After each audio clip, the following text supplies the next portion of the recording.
Hello and welcome to Grumpy Gamers. You're here with me, Pete, and along with me this week I have Ben. Hello. And Eddie. Hello. And No Kirk. No Kirk, but we did know that. We did say it. Yeah. I mean, I had completely forgotten, but that's actually because you gave us so much you did. notice. You did just say 5 minutes ago, have we got No Kirk? Yeah, it literally was. Kirk's very late. Yeah. He'd given us so much notice that I had forgotten it. Like, I'm so used Yeah, to because 20 with Kirk, you're minutes used notice. to half an hour before, aren't you? Well, Exactly, 5 minutes before. So, yeah, to get it a week in advance, you actually forget. Yeah, completely. Like, just was gone from my brain at that point. So, in some ways, kudos to him, I guess. But in other ways, I'm annoyed he's not here. Never mind. Anyway, as usual, we will be taking you through the news and the new releases to start with.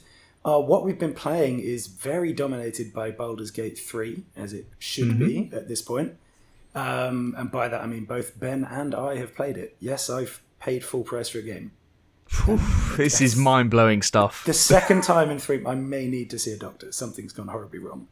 It's crazy times. I'm gonna do if it Eddie again. had bought it, that would have been mental. Yeah, I'm going to do it again for Starfield, though, and we know it. And it's Are you gonna pay early access for Starfield? it's very likely I do, yes. No. Very likely.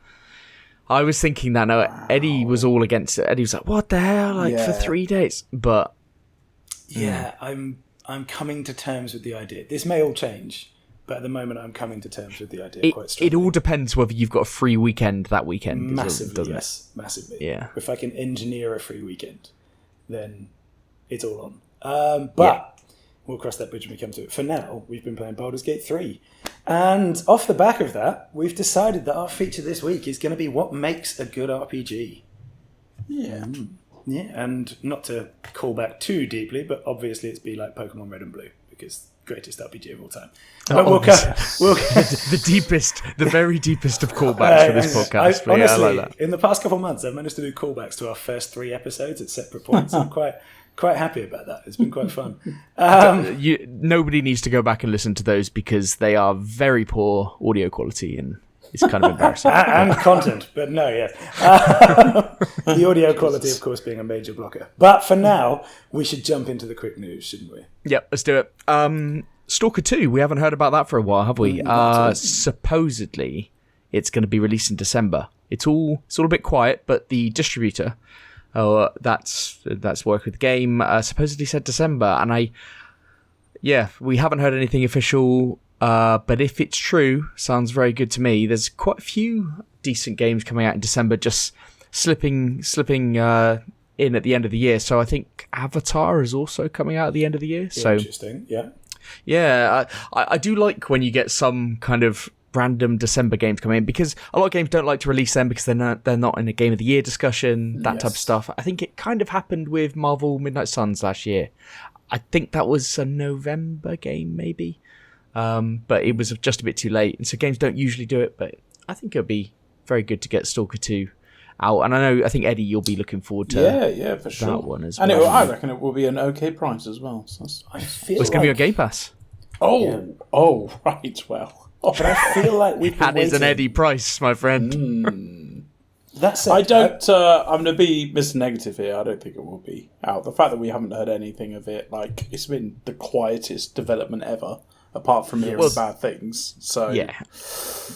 Bad things, as in the war. But yeah. Yeah. I mean, this is it. I feel like we've been waiting for this game forever. For legitimate reasons. But still, it's kind of shocking to me to feel like it will come out. So let's see. I also feel it's one of those games that if it comes out and it's not very good, we'll kind of be a bit sympathetic towards it and see whether it, I don't know, like... I feel like how long it's taken is going to make it suffer more than it should. That's what I'm worried about, I guess. The problem is Stalker has such a cult following now that absolutely you don't know how they're going to react. They might react as in, we'll let it off because we loved Stalker so much, or they might go, we have waited so long for this game and it's still shit. Yes. And also, because of all the mods and everything, people put the Stalker games in such high regard now. So They do, yeah. Yeah. It's got a lot to live up to. It does, exactly that, yeah. It's also Unreal Engine 5, I think, which is promising. But it's Game Pass regardless, and they've been for a torrid time, so if it comes out, then fantastic. But December is the rumoured time. Let's see if that pans out. A game that has come out is Overwatch 2, so that got its full release about half a week ago, and it's now Steam's worst user-rated game of all time. It's been review bombed to hell. A lot of venting going on there. I think a lot of the review bombing has come from Chinese users. I think there was something about them not being able to play the game before. Now it's on Steam through Overwatch 2. I think this is an ability for them to vent their frustrations about various things. I think that hasn't helped things. But by all accounts, it's not great. So I've only heard bad things about it, so I'm not too surprised by this. To be fair, Overwatch isn't that type of game that you go to reviews for, so... No, it's not, is it? And if you are all about the Overwatch, which a lot of people are, and that could be like the only game they play, they'll be playing Overwatch 2 regardless, won't they? Yes. I think they literally have no choice but to, so yeah. No, that's true, isn't it, Pete? The Overwatch 1 is not a thing. Right, okay. Yeah, fine. Next up, THQ Nordic Showcase happened last week. They revealed a new South Park game called Snow Day, and the long-rumoured, and we did talk about this on the show, the Turtles game based on the comic The Last Ronin. That is now officially in development. They had a short little, call it a trailer. It was like a comic book style 1.5 minute type thing. Not really showing much, but I did artistically. It was very in keeping with the comic, which when we heard about this story not long ago, I went and bought the comic and I really enjoyed it. It's totally in style with it. So, but no release dates. Let's wait a couple of years before that comes out, I'm sure. Yes. But good stuff to see it. Next up, Valve are now selling refurbished Steam Decks up to £110 off. So I think it's a new part on the Steam store. You can buy refurbished Steam Decks, and that's pretty cool for anybody who wants a little bit of cash off. It's a big reduction, to be fair. It is, yeah. They are like, I think the mid-range one with the SSD is like 400, 450, something. I think it's 400. Something like that. But £110 is 460. Okay. 460. Okay. So 110 is quite a big reduction. Yeah, it is. And I mean, the other thing, how many refurbished Steam Decks do they have? Like, it's quite new. That's what worried me about this story, if I'm being honest. I thought that's not great that they've been able to do their whole own thing. Yeah. Well, there's going to be a standard error rate, isn't there? There's going to be a standard duff rate of like 0.5% or whatever it would be. So there would be a minimum of those that they've had to come in and refurbish. So you'd expect quite a few because they have sold quite a few. Yes, so I suppose done very well. So they will get some. And also, you have to go back to them to get it fixed because there's no local retailer selling them. So you have to literally go back to them, don't you? So they will have a collection of them. Yeah. Next up, Quake 2 Remastered. That got released on Switch, Xbox, PlayStation, and PC last week. It includes 3 expansions and Quake 2 64, and it's also on Game Pass. So I think this was kind of shadow dropped at QuakeCon. Right. So I think QuakeCon was last weekend. This was kind of shadow dropped, and it's been getting rave reviews. The remaster seems to have done. If you're a big fan of old school Quake or like old school Doom and that type of stuff, this seems to have gone down very, very well. The multiplayer is active. Like deathmatch and stuff like that. So yeah, great stuff. I mean, that's on Game Pass. That game had an incredible multiplayer scene. It was Quake one of the 2, that's pioneers, wasn't it? Yes. I mean, Eddie, did we play Quake 3? I played Quake 3 with someone. Yeah. Quake 3 was a beast. It was. It was an absolute monster in multiplayer as well. So I didn't know there was a QuakeCon as well. That's quite cool. I think there's a QuakeCon. I don't think I've made that up. I haven't written that down on the doc, but I'm pretty sure that's just in my mind. I'm pretty sure I've heard of that as well. But I think Quake 3 could follow. Who knows? I would think it would. And I mean, they're games from the 90s, so they are well deserving a remaster. Like considering how popular they were. Also, like, what does this? Maybe this is reigniting a bit of interest in the series. There could be a new Quake. Could be. But this has gone down very, very well. News. A new Quake. You heard it here first. You heard it here first. Next up, Sea of Stars and Moving Out 2. Eddie loved that, and the new releases the other week. They are both being added to PS Plus on their release dates in August. So this month when they come out, I think Moving Out 2 obviously coming out around about now because Eddie talked about it last week. And Sea of Stars coming out at the end of the month. They're being added day and date releases. That's pretty good for the service because PlayStation doesn't get too many. It did have Stray, obviously, and it had Chia. I think these are now coming in. Lost Judgment is also being added this month, which is a nice get for the service. Sea of Stars also on Game Pass day one, and I think Sea of Stars then is the first game, and again, not quite news, don't quote me necessarily, but I think Sea of Stars might be the first game to launch both on PS Plus and on Game Pass day one. Okay. So they are expecting approximately 0 sales. Yes. Yes, they are. No, I think it must be on Switch as well, and Switch will be a good home for that game, I think. So the only one where it costs money. Yeah. The only place it's going to cost money is its best home. Okay. That's a powerful situation. Okay. And lastly, there was a Pokemon Presents event, and we can tell how good it was because we have in the past done whole features on Pokemon Presents, and now it's been relegated to my notes that say nothing big announced. I think they talked a lot about Pokemon Sleep, so whatever. I mean, considering you couldn't even find 3 news stories at once for the main news. I know. The fact that this was relegated to the quick news says a lot about it. I know, because the thing is, I didn't watch it. It was 35 minutes long. I heard it was shit, and I went and tried to find a recap or something, and but that was hard enough. Yeah. It was a hard knock finding a recap of this thing, and what do you want? There's a DLC for the latest Pokemon game, but whatever. Fantastic. Good to know. Okay. That's the quick news. That's the quick news. Well, okay. Yeah, I suppose it was quick. It was quick, I'll give you that. Yeah, it was quick. Eddie, do you want to lead us off with the main news? Yeah, I've got a kind of quicker one. Forza Motorsport is missing features at launch, we've been told. So spectator mode and AI competitors won't be included as it doesn't fit the rules of featured multiplayer, creative director Chris Asaki said. Having players come into a feature multiplayer event and taking player slots and then spectating, it's not really the racing that we had intended. Similarly, racing with AI in feature multiplayer with all its potential impacts on your safety rating also didn't make a whole lot of sense to have. This is the controversial bit. And since we're on the topic of some legendary features that aren't in at launch, Asaki continued, our heavy investment in pushing our new graphical features and our complete overhaul of the rendering engine unfortunately made split screen really difficult to implement, and it's also not going to be in for launch. Obviously, people are saying that Forza may be having the same issues as we know Baldur's Gate 3 had with the lesser powered like Xbox S series. Also, Forza Motorsport will be hands-off. I had to look that up. I'm not proud of that. But like Starfield at Gamescom next week, it's going to be... you can only see like cinematic stuff. You can't play it ahead of its release, of course, on the 12th of October. So that's quite weird for Forza, isn't it?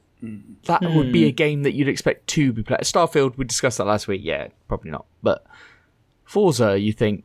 that probably is a game that would be shown off. The exact reasons that I said about Starfield, like, it doesn't really matter because it's an RPG and like it'll take a while to get into the depths. Forza is, I don't want to call it simple and mashed potato eating, but it's, it's driving. So yes, that is the number one kind of game you'd want to show off at these things, especially as it's all with Forza. Their main bragging point is the visuals. So I would have thought. Yeah, it's 2 months out though, so maybe give them a little bit of a break on that one, I suppose. But the feature that I love how you called them legendary features Instead of legacy, yes. Instead of legacy Oh, features. did I? Yeah. Can we give Eddie as many long quotes to read as possible? Because you can tell he hates it.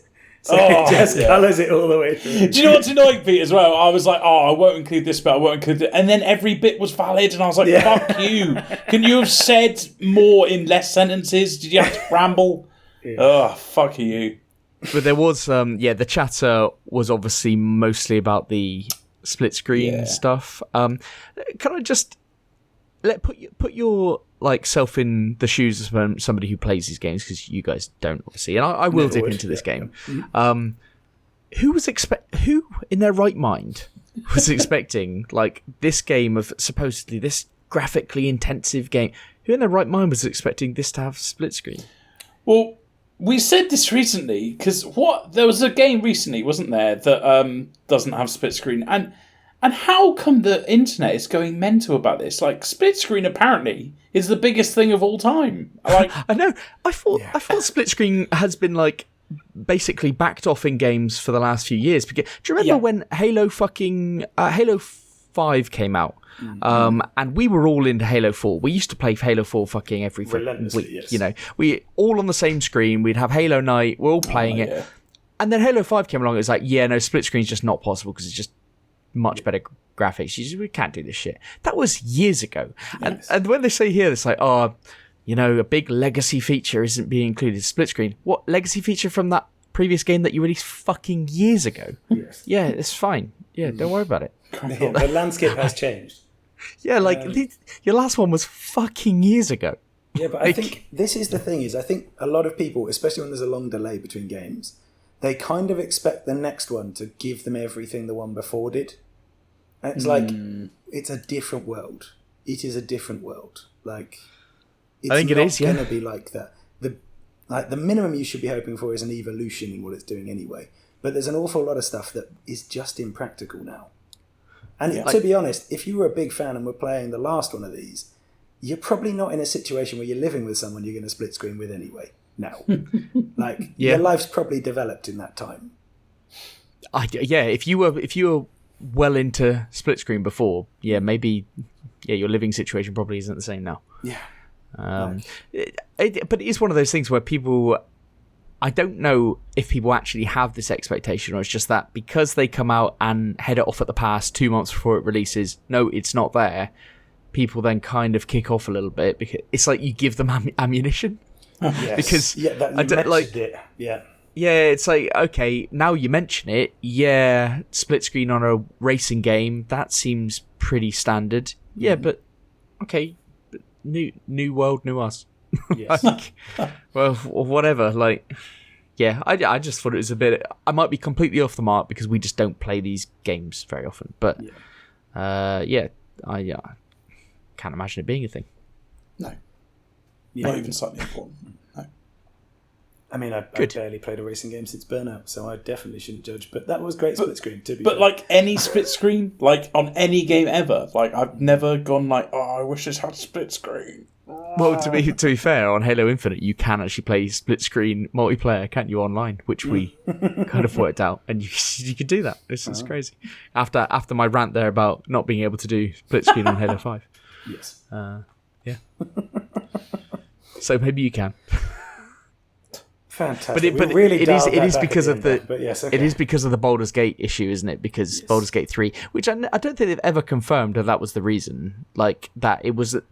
I think they confirmed that the split screen thing might have been a reason, but not because of the underpowered Series S.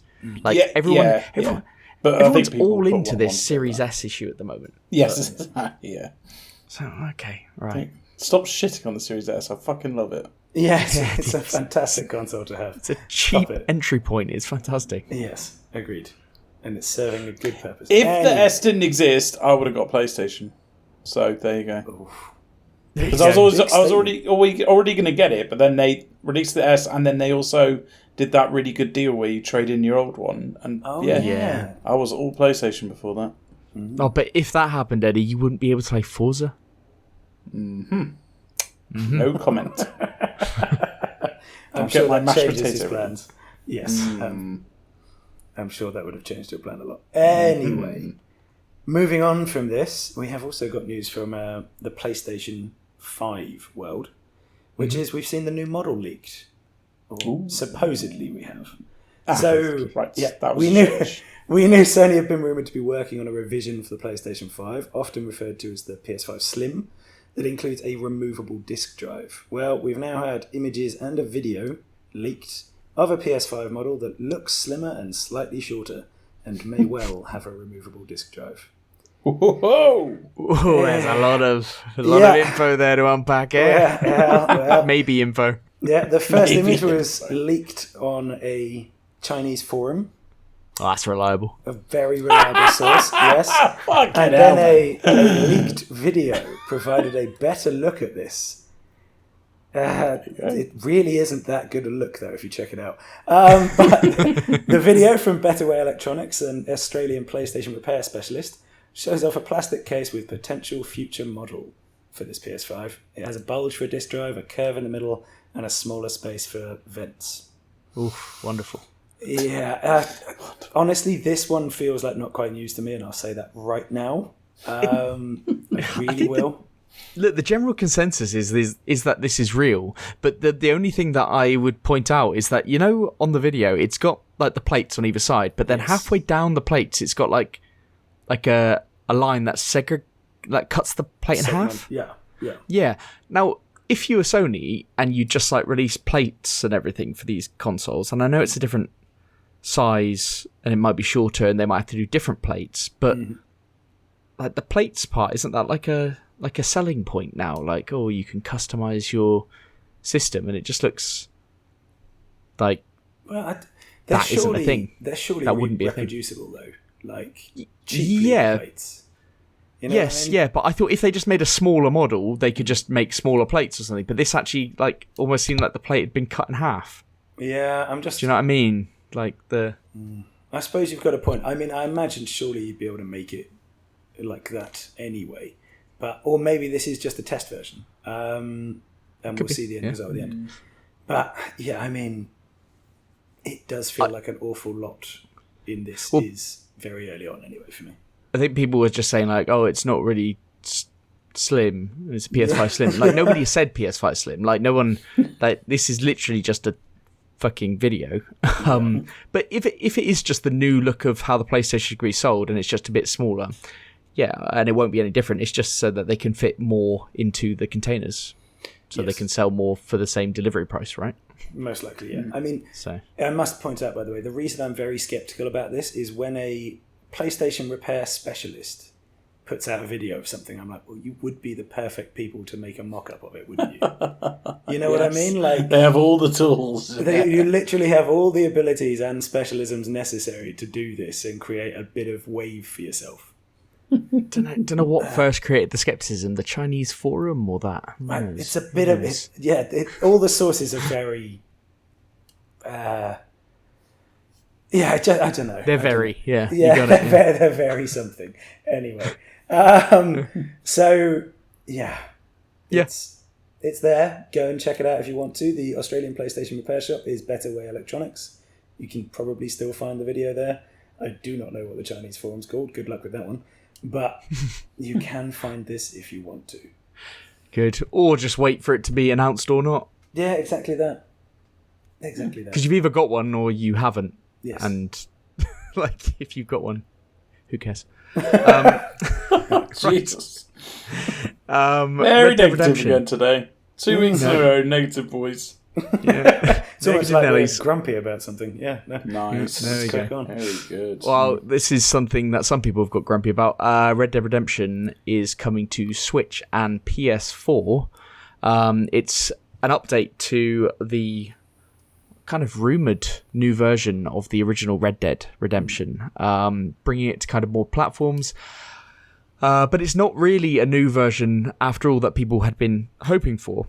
It originally came out on the 360 and the PS3 back in the day, and you can play it through backwards compatibility on Xbox at the moment anyway. So it just wasn't hadn't been updated for the PS4 and now being brought to the Switch. But it's the complete edition, including the Undead Nightmare expansion. It's coming on the 17th of August, and it will be, wait for it, Eddie, 40 English pounds or $50. There is no PC version. It's a 13-year-old game, and as far as we know, it's pretty much a direct port. So there's no 60 frames a second, there's no 4K update, there's no remastering or any of that stuff. It's a port. As I said, this is already available on Xbox through backwards compatibility, so you could have just popped in your old disc and it's there, or you can buy it digitally on the Xbox store for £30. Yeah. So you could get it CX for probably £4. Yes, absolutely. You could just buy a disc version or buy it digitally for £30. It doesn't include the multiplayer that was in the original either. Take-Two, the CEO, was asked about the price because people were like, "Ooh, that's spicy," and he said, "That's just what we believe is the commercially accurate price for it." What? But where? Why? Where did they get those figures from? Yeah, and this doesn't. It's not a good look, given that expectations were high for this. I think it had been rumored for a while. People had hoped maybe a remaster. People had really hoped for a remaster/remake to bring it in line with Red Dead 2, because Red Dead 2 is a very good-looking game. It's one of the best-looking games out there. Like, it's the one compliment I'll give it. Absolutely fantastic. Yeah, again, it's the one compliment we'll give it on this podcast. But Rockstar recently have screwed the pooch with the GTA 3 and Vice City and San Andreas port remaster things that were released not long ago that were pretty awful. Yes. Yeah, when they get in other companies to do it, I suppose it just hasn't gone too well. So hopefully at least this runs properly, and that was probably the number one objective that was given to this porting company. Please just make it run. Yeah, please, that's all we want. And that's all we've done. So my question to you is it, are things like this good for game preservation? Just, putting it over there. We don't need remasters, we don't need upgrades or anything like that. Or is this just a money grab? And for this type of money, do we expect a lot more for these ports? Eddie, I'm going to give you a minute to wind up because I'm sure you've got an input here. I think, Ben, there's two things that are not mutually exclusive. Like, yes, it's good for game preservation to see anything brought to the new consoles, or newer consoles. Yeah. That's always a big plus for me, but charging 40 quid for it? Like, correct me if I'm wrong, but I'm pretty sure that's how much it was new 13 years ago. Yeah, it probably was. There's inflation in between, but come on. Like, that is a joke. Especially when you can buy it on Xbox right now for 30 quid, the same thing. Yeah, that's...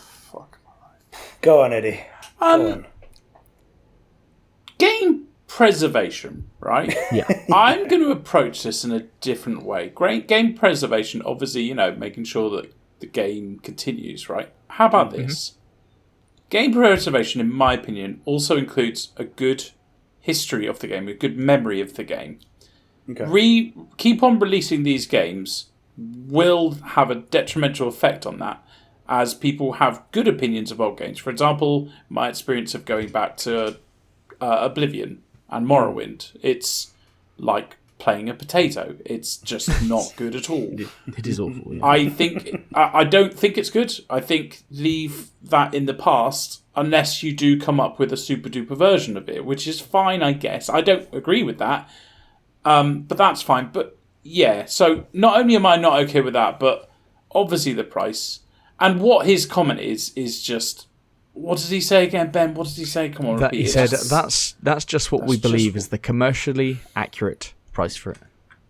Yeah, I don't know how they can say that with a straight face, because that's just not accurate. You're just fuck my life. It'll fucking sell though, won't it? Like this. It'll sell and it'll make the money, and it'll warrant every decision that they make like this in the future. I genuinely hope it doesn't. I genuinely hope it doesn't sell. I think the real misstep with this is just bang it on PC and let the modders take care of it. Like, it's not on PC. This game is not on PC. Like, you cannot buy a version of this on PC. Just fucking put it on PC and just go, modders, have at it. Yeah, we're not going to do it, but yeah, you want to make it 60 frames, you want to fucking do whatever. Yeah, go on then. And then it's there forever. Yes. Like, then that is the game preservation thing, isn't it? Yes, but I don't think they're doing it for game preservation purposes. They're doing it for money. Rancid cash grab. Yeah, it's the only fucking benefit. So yeah, don't give it to modders because then they don't get anything for it. I mean, I don't like to say it, but at least The Last of Us had the good grace to pretend they'd remastered the game.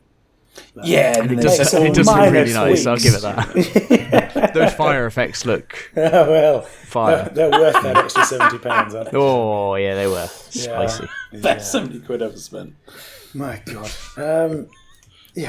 Painful things happening. And I suppose the good thing is this does ruin the impression you have of Red Dead, in a sense. Like, here you go, pay £40 for a game that's 13 years old. That'll be. I tell you what, when looking at the trailers, like, game still looks alright for 13 years old. Oh God, yeah, but I mean, Skyrim still looks alright for its age, and it's almost the same. Does look decent. Well, yeah, they have done some semblance of remasters to it. Yes, over the years. Yes. Yeah. And the modders over the have many releases every single year. Exactly. Yeah. Can a game be released more than Skyrim? Probably not. No, can't. Yeah. Anyway. Isn't it weird? Like, I'd probably have a different opinion if we were talking about Skyrim instead of Red Dead here. Like, I'd probably like to fight because Skyrim is a masterpiece. So, Skyrim, I think it's like the anniversary edition or whatever edition is on the Switch is £70. Oh, fucking hell! The newest version of Skyrim. You can get like an older version of Skyrim, but the actual like newer, complete anniversary, whatever they call it, it's published by Nintendo. Fantastic. On the Switch. That's why it's £70. Yes, Pete, I believe it is, yeah. It will not come down from that. Fantastic. Nope. And people say that's like Zelda was the first £70 Nintendo game, and it's not, actually. Yeah, it was Skyrim. It's Skyrim. Well, that's the thing. You've got to pay for the ninjas somehow. So, I do believe they said that's just what they believe is the commercially accurate price for it. They said that's what we believe is the commercially accurate price when we have ninjas on the payroll. Yeah, that's it. We have to pay said ninjas. So anyone who proves it is not worth that finds the ninjas very quickly. So it's all good. The ninjas come your way. So. Yeah. Well, it really was a bit of a slow news week, wasn't it? Yeah. Well, there were. Yeah, okay. I mean, there's some interesting stuff in there, but it's not like it feels like it's the least impactful. It's so weird because I was actually looking through the news this week and I made some notes like as things are happening. I was like, it's all right. I don't need to go scouring for news this week. We've genuinely got it. Yeah. And then actually we talk about it. We're like, yeah. Yeah, that's it. There's a lot of stuff, but a lot of it's quite surface level. It's probably because we haven't had an Activision Blizzard story in a couple of weeks, and now we feel like it's all slow compared to the normal legal fucking blurbs that we have to go through. At the moment, the news is just people getting angry about stuff that just doesn't matter. Yes, yes, that can be summed up nicely. You can find similar stuff on Twitter about anything at any point. Sorry, X. Yeah. Sorry. X. Yes, get it right, Pete. Come on, get on brand. We're never going to get that sponsorship if you call it Twitter. Yeah. Anyway, moving away from my terrible mistake there, shall we start on the new releases? Let's do it. And sit back and relax, because we got quite a few here. We got probably about 12, 13 by looking at over the... Wow, yeah, there's a couple of DLCs. A lot of DLCs. Yeah. Well, let's start with the DLC then. WWE 2K23 Bad News U pack. Yeah. Weird name. This is a catchy name. It's a catchy. Is that because there's somebody named you in it or something? No, Ben, and I'm really upset that you said that. It's because most of the wrestlers are from Chase University Stable. I don't know what that is, and I don't know if those combination of words mean anything to people, but that's what it says on their website. Good research, though. Thank you. There you go. Yeah. Coming out on PC, PlayStations, Xboxes, August 16th. There's 5 new wrestlers there. So, we talk about a wrestling DLC every fucking week, don't we?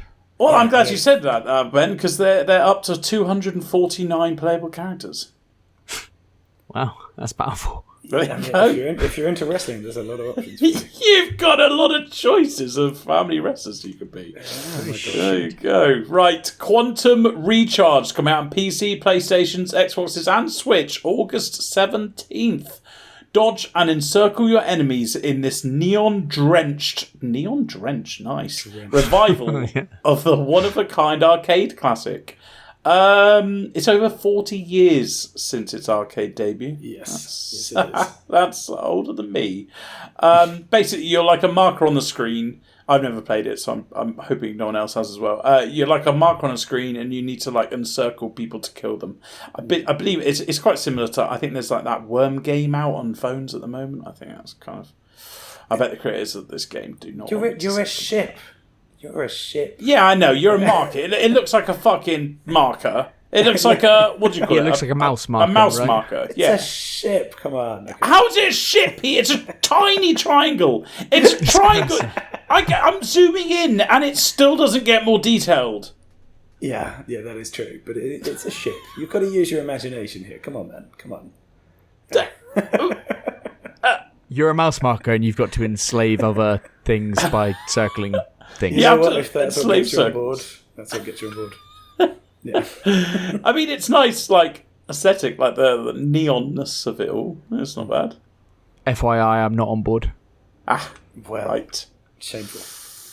Okay. I mean, not many people are. It's a 40-year-old game. So. Could do right on the Switch. What I loved Yeah. is it's a reminder for me that Atari is still publishing games. I know. Yeah, I saw that. Yeah. Yeah, they are. I mean, Roller Coaster Tycoon is obviously them as well, but this was kind of the first time I'd seen their name in ages. It's like, oh yeah, cute. Move on. But yeah, it literally looks like what it is. It's an arcade game they've remastered, basically. There you go. Love it. Well done, Atari. Next one, Red Dead Redemption, coming out on PlayStation and Switch, August 17th, as we talked about. Let's move swiftly on to Shadow Gambit, The Cursed Crew, coming out on PC, PlayStations and Xboxes. August 17th. Welcome to the Lord... Oh, fuck me, I was going to say Lord Caribbean. Come on, Eddie. Welcome to the Lost Caribbean. In this stealth strategy game, join a ghost ship with a living soul and assemble a cursed pirate crew. Embrace magical powers to defy the menacing army of the Inquisition, who stands between you and the mysterious treasure of the legendary captain Mordecai. Whoa. Isn't that Mordecai?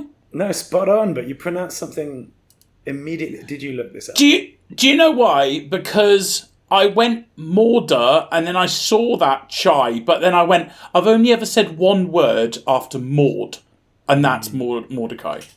Wow.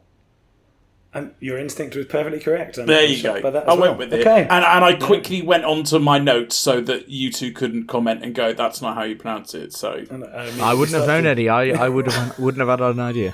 How would you have said that, Ben, when you first saw it? Mordecai. chai? Yeah, but I don't know if you'd say the ch. Mordecai. Mordecai. Yeah, I don't know. I would have just ignored it. Mordecai. Of the legendary captain. And the legendary, the mysterious treasure of the legendary. The legendary captain who does not speak his name. This is a strategy RPG focused on stealth and magic to kill enemies. It reminds me of Commandos, the gameplay, like the sneaking around and getting in good positions and stuff. That's kind of, in my opinion, what this game's about. The graphics and the looks of it all looks quite good. You have a home base of a ship. I tried to find if you could upgrade the ship, and I haven't found any notes on that, unfortunately. But you do that's where you choose missions and you choose your crew for the next mission and stuff. I think this could be quite a fun game, to be honest with you. I think this looks quite good. Pete, what do you think? You like these kind of games? I can see why you'd think I would. Yeah, and to be honest, I do think it looks pretty good. Yeah.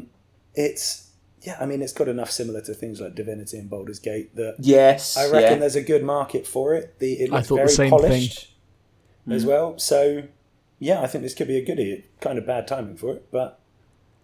Yeah. I thought looking at this, I was immediately thinking, Baldur's Gate. Yeah. It's a bit cartoony. What the off-putting thing, I saw the developer talking, and he really started talking about stealth a lot. He's like, if you enjoy stealth, I don't, then have we got a stealth game for you? No, okay, so, great.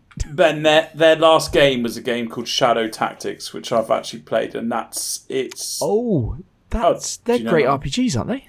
They are meant to Yeah, be. but again, it's all like stealth.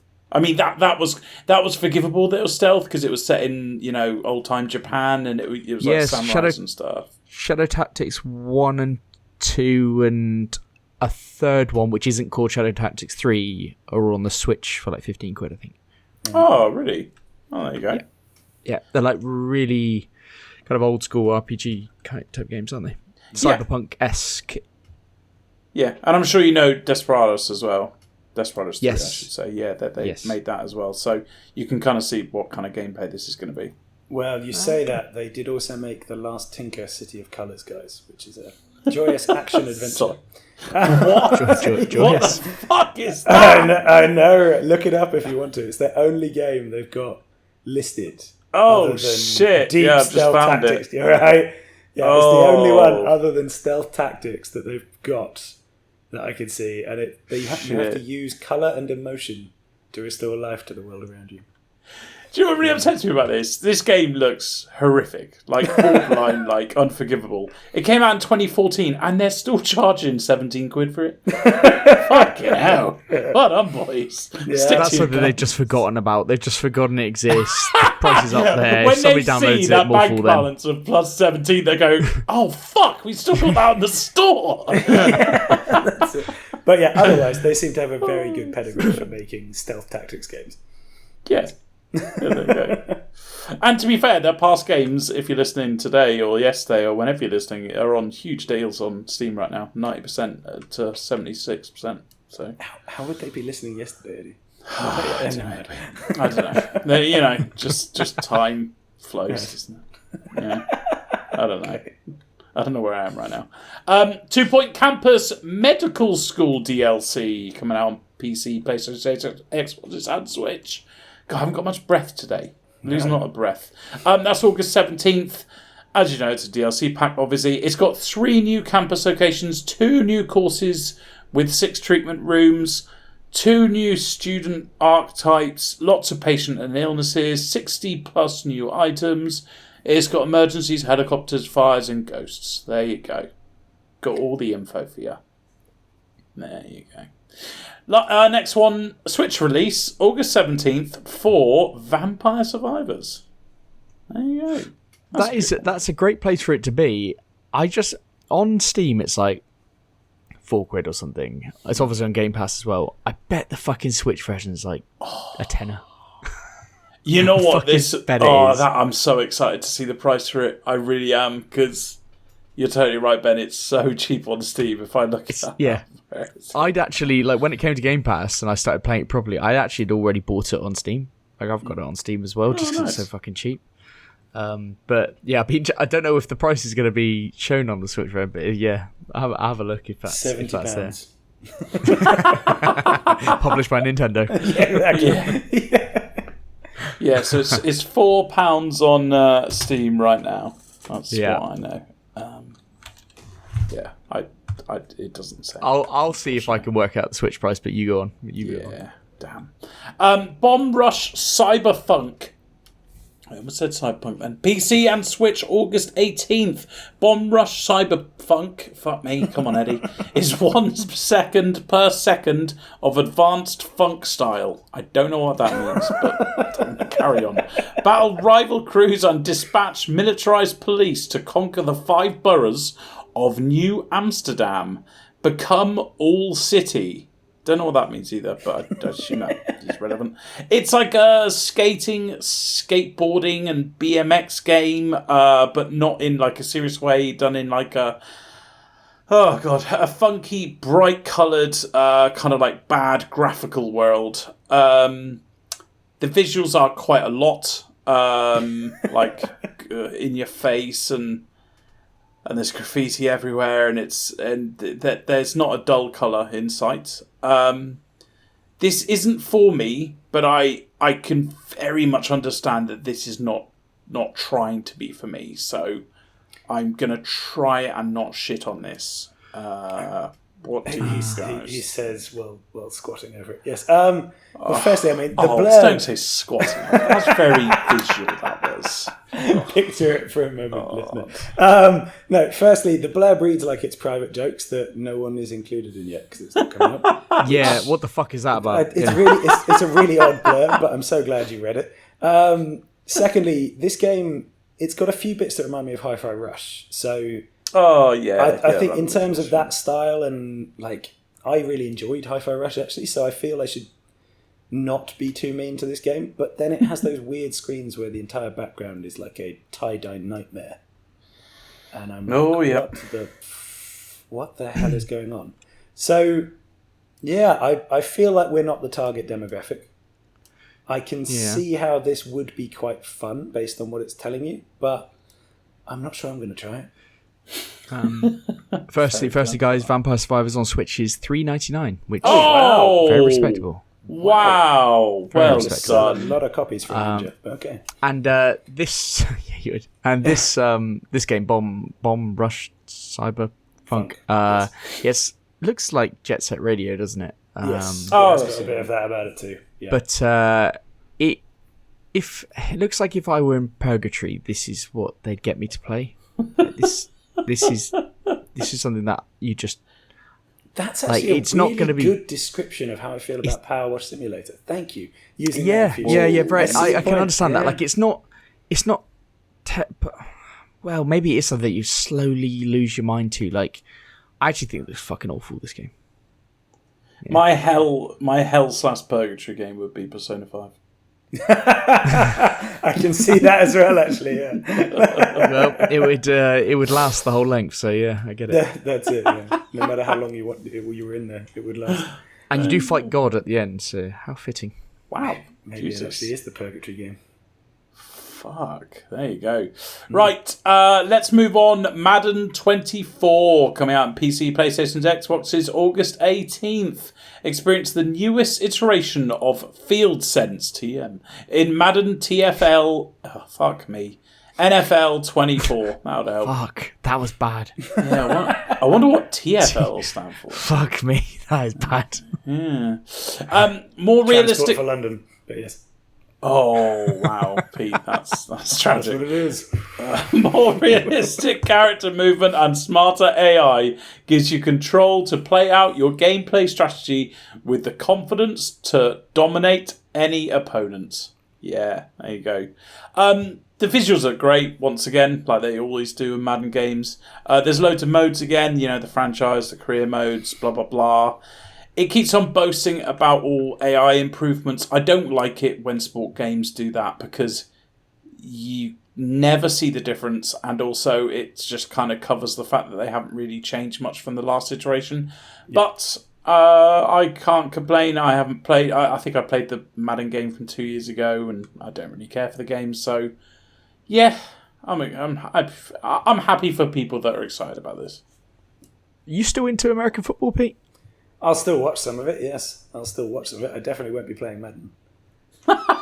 I've tried to get into Madden a couple of times. Yeah, but... we played it a little bit like 6 years ago or whatever. Maybe longer. Could never, even when I've tried my hardest, I could never fully get into that. Yes. Yeah, and I do agree, by the way, with Eddie completely, that when they say more realistic character movement stuff, it's like, there's no real way of anyone to prove that or disprove it. I think this franchise has been on a downwards trajectory from what I hear with reviews of the previous ones. It's like what you're saying, just those are the types of improvements that are coming in. There's nothing revolutionary going on, and people are complaining quite a bit about the franchise. So who knows whether this will do anything to change that. Whenever FIFA comes out with those new AI movements, you go, oh, there's going to be no changes whatsoever. It's just going to be this fucking game. But that's fine, I guess. Right, let's move on. That's a shame, because that's like the biggest fucking release this week, and we've kind of downplayed that one, but that's fine. The Texas Chainsaw Massacre. God, it looks weird when it's all spelled out words like that. Coming out on PC, PlayStation's, Xboxes, August 18th. Take on the role of one of the notorious Slaughter family, one of the notorious Slaughter family. Right, yeah, that makes sense. All their victims in the Texas Chainsaw Massacre, a third-person asymmetrical horror experience based on the groundbreaking and iconic 1974 horror film, experienced the mad and... Macabre. Oh, fuck me. I thought it said massacre, and I had to zoom my eyes in. The mad and massacre for yourself in the Texas Chainsaw Massacre. There we go. It's a third-person horror game. Well, kind of horror game. You know, horror in the sense of like, oh no, I hope I don't die. Based on the movie and world and stuff of that Texas Chainsaw Massacre stuff. I saw gameplay footage this last month, actually, in the games that are coming out in the next 3 months. And it looks quite good. Like, yeah, there's a beta not too long ago, I think. Yes. I also believe it's the first game on the Texas Chainsaw Massacre kind of franchise stuff in over 20 years. I think it's a pretty cool way of doing it because this is an asymmetric one, meaning it's like Dead by Daylight or Friday the 13th, and Friday the 13th has recently been service turned off or something like that, so this actually kind of steps in quite nicely, I think. Yeah. It kind of steps in quite nicely. There was another one released not too long ago based on one of these films as well. I don't know how that one's doing now. Dead by Daylight pretty much has this asymmetrical horror thing wrapped up though, so anything that can kind of take a piece of it would be good. But yeah, it looked alright. I saw Distortion playing it like months ago and I thought he quite liked it. Okay. Ben, you sometimes dabble in these games. Yeah, I do, but only when they're free. So, no, not for me. We've slowly turned Ben into a more considering man when it comes to gaming purchases. Yes. Yeah. Nice. Fantastic. All right, let's move I on. wouldn't touch this, by the way. Wouldn't go anywhere near it. But yeah. Nah, fair enough. There you go. Just wanted to stay away from the negativity, but it's fine. Yeah, no, I can't let you do that. D-Powerball? Or De-Powerball? Are we going French with it? I think it D-Powerball works best. De-Powerball. Coming out on Powerball. PC, August 21st. Good French accent there, Ben. Very good. Yeah, thank you. De-Powerball is a competitive dragon-feeding party platformer. Very Please good. keep that Like going. this. This is good. You've I'm set a precedent. I'm offending a lot of French No, people, you're so. offending no one. Yeah, keep it Be up. the man. first to feed the Dragon Queen and score. I'm going a bit Spanish there, and score points to win 3 rounds. As you, Sorry? I'm How getting many really rounds? fucking weird here. How many rounds is that? 3. That's right, okay. Very That's a rounds. weird one. Okay, right. Yeah. As you Very win good. rounds, the other players will even the odds by taking away your powers, forcing you to adapt your strategy or get left behind. It's Right. you need to like kind of defeat others and feed the queen. Like that's like a thing in the middle. At the end of each round, though, which is quite cool, you get to vote, like whoever you're playing with, to take away someone's powers, which is quite a cool little added thing. It's gone for quite a simple arcade look, you know, just one of those old schooly ones. It could be quite fun to play for a bit. I'm not going to have a go at this, even though it is quite simplistic. It could be quite fun to play, you know. The level setup is like old school Mario Luigi, isn't it? Like, Yes, yeah. you know, kind where of they come in from platforms both sides and you Yes. fight each other with platform stuff. Yeah. Yeah. Yeah. This isn't setting the world light, is it? I don't know. I could never see this know, being quite Ben. fun, as Eddie says. I do see what he means there. It has got a free demo as well. I mean, If that's a thing. that's a noted positive for us to mention a free demo. So Very good. But it also mixes up, like with the voting away stuff. Like you can take away like their weapon or like their shield or like their jump and stuff. So there is a lot of like variations that could be quite fun for a. I'm really stretching here, aren't I? I'm really trying to turn this around. well, if it helps, the developer have made no other games that I know of. It's completely That's out never there. a great sign, is it? Never a great sign. Right, let's move on to Immortals of Avium. Avian. Avium. Avium? Yeah. Avium? Yeah, who cares? Okay, coming out on PC, PlayStation's, Xbox's August 22nd. Immortals of Who Cares is a single-player first-person magic shooter that tells the story of Jack, spelled J-A-K, come on, as he joins an elite order of battle mages to save a world on the edge of abyss. Great blurb. I'm going to say that straight away. Great blurb, like, to the point. It explains exactly what it is. Well done. It's published by EA. They don't miss. It's a first person. They do. Well, they miss a Notorious. lot. They never ever Famously have missed. miss. They have never ever missed. Mostly miss. Famously miss. It's like a 70 or 80% chance we miss. It's a first-person action adventure. The graphics look fantastic. The combat looks great fun. Loads of different things you can do.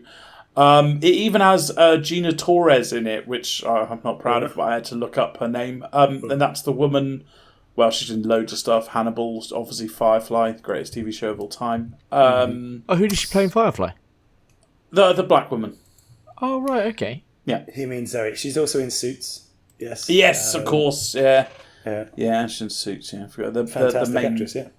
the boss lady in Suits. Oh, yeah. of course, yeah. Her. Yeah, she's in it. she's good. She's one of the main characters. I think this looks bloody good, to be honest with you. Please speak highly of it, because as we know, EA don't miss. Yeah, I mean, I can see what you say. I do want to take a moment to focus on the blurb, and my question as I read this and put it down for you to read out later, Eddie, was, what other kind of order of battle mages is there than elite? Like, is there just like a mediocre order of battle mages? Yeah, they do have leagues, yeah. And you're only allowed to get involved in certain conflicts if you have a certain rating. Okay, right. That helps, because I was just there like, that just feels like you've added the word elite just to, spice up the descriptor a little bit. It's like when they created it, should we call ourselves just like the Order of Battle Mages? No, we want to sound bigger and more impressive. Bigger. I want bigger. I want bigger and better. You're already a battle mage. Like, that surely can... Yeah, anyway. I may be focused on the wrong thing. No, I mean, it does look like quite an impressive release, this one. But EA have a habit of that, and then you play them. So, Yeah, this is going to be shit. Whoa! Remember what was that last one last week? Atlas Fallen. Yes. God. Come on. This one looks like Forspoken. Looks better than Forspoken actually, graphically. But it's going to be shit though. Can I add just know it is. one more thing to the description, by the way, and also one of the reasons the word elite annoyed me. Later on in their descriptors, by the way, they refer to Jack and Lucium's elite immortals. They're called the Immortals. Do you need elite in that time? You've called them the Immortals. Like, yeah, but you could. Yeah, but Immortals could be like they could be a shit version of Immortals, like skeletons. They're just very lucky not to die. That's what it is. like jellyfish. Or lobsters. They just don't die cockroaches. themselves. Yeah. Just get bigger. Oh god. Yeah. Or a little skeleton with a dagger or something. Like, I'll get you eventually, even if it's from old age. that. But yes. I doubt I have. Yeah, this game. Yeah. Fucking I didn't like it hell. when it was shown off Summer Games Fest. That's where we saw it, wasn't it? Yeah. And I didn't like it then either. I just thought like, oh, yeah, it's just overplayed, over-engineered, over everything. You're in a good mood today. I like that. I know, yeah. Ben, what is going on? Why have you been all negative Nelly? I don't know. But It's quite easy to be against this, though. yeah, I do recommend to everyone though to just read their pages and work out how many times you see the word elite, just to make sure you're on board with it. It's a lot. It's a Every lot time of you word. read it, you have to drink. There you No, go. I mean, we've given drink. 2 examples. There are many more I could go into, and it's on one page. Any word that you think, that's unnecessary bragging, you have to have a shot. How about that? Thing is, the This name elite is beer. the name is Immortals of Avian, so that implies that there could be many grades of Immortals. That there's just riddled with Immortals. So I suspect actually it's the story of the Immortals, which is just because they're so elite. Fuck Yeah, well, me. We spent more time on the blurb of the name than we have on the fucking game. That kind of look at it and tell us you'll see exactly why. Oh. Right, let's finish off with a very disappointing one because it's WrestleQuest is coming out August 22nd on PlayStation's PC and Xbox and Switch. We talked about this a couple weeks ago. Read the line. Tag team with Destiny! Thank you. Yes. Yeah, we talked about this 2 weeks ago. It's the RPG with turn-based combat and the visuals are like 2.5D, but like quite polished. That was pushed back and now it's coming out. So Yeah, I think we were actually relatively positive about it at the time, but Yeah, we were. I think it was quite misleading when he said now to disappointing one. I think you just meant that it would been pushed back. it's not a full game, yeah. Yeah, that's quite yeah. good. Yeah, actually, it's probably one of the highlights of the week. But yeah, there we go. Oh shit! yeah, he's gotta pick one out now. I'm gonna give my pick of the week to Immortals. I No. think the name, the blurb, is obviously the The highlight. name and the but blurb. That's not why you rate games. That's Look. absolutely, yeah. It's the elite game of the week, Ben. Accept it. Move All right, forward. let's just play a little game here. What do you reckon? Within 5, you get within 5. What's the Metacritic going to be of Immortals? Can I start with 5? It's not. Sorry, No, it's not going to be that bad. Let's 50. I thought you I'm thought gonna it be looked that alright. unkind. I think the art looks unkind. Looks good.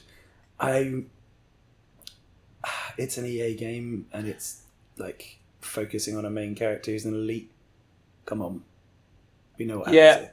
I think because it's published by EA, I think people are gonna criticize this more than it should do. I think it's gonna be really low. I think it's gonna be 66.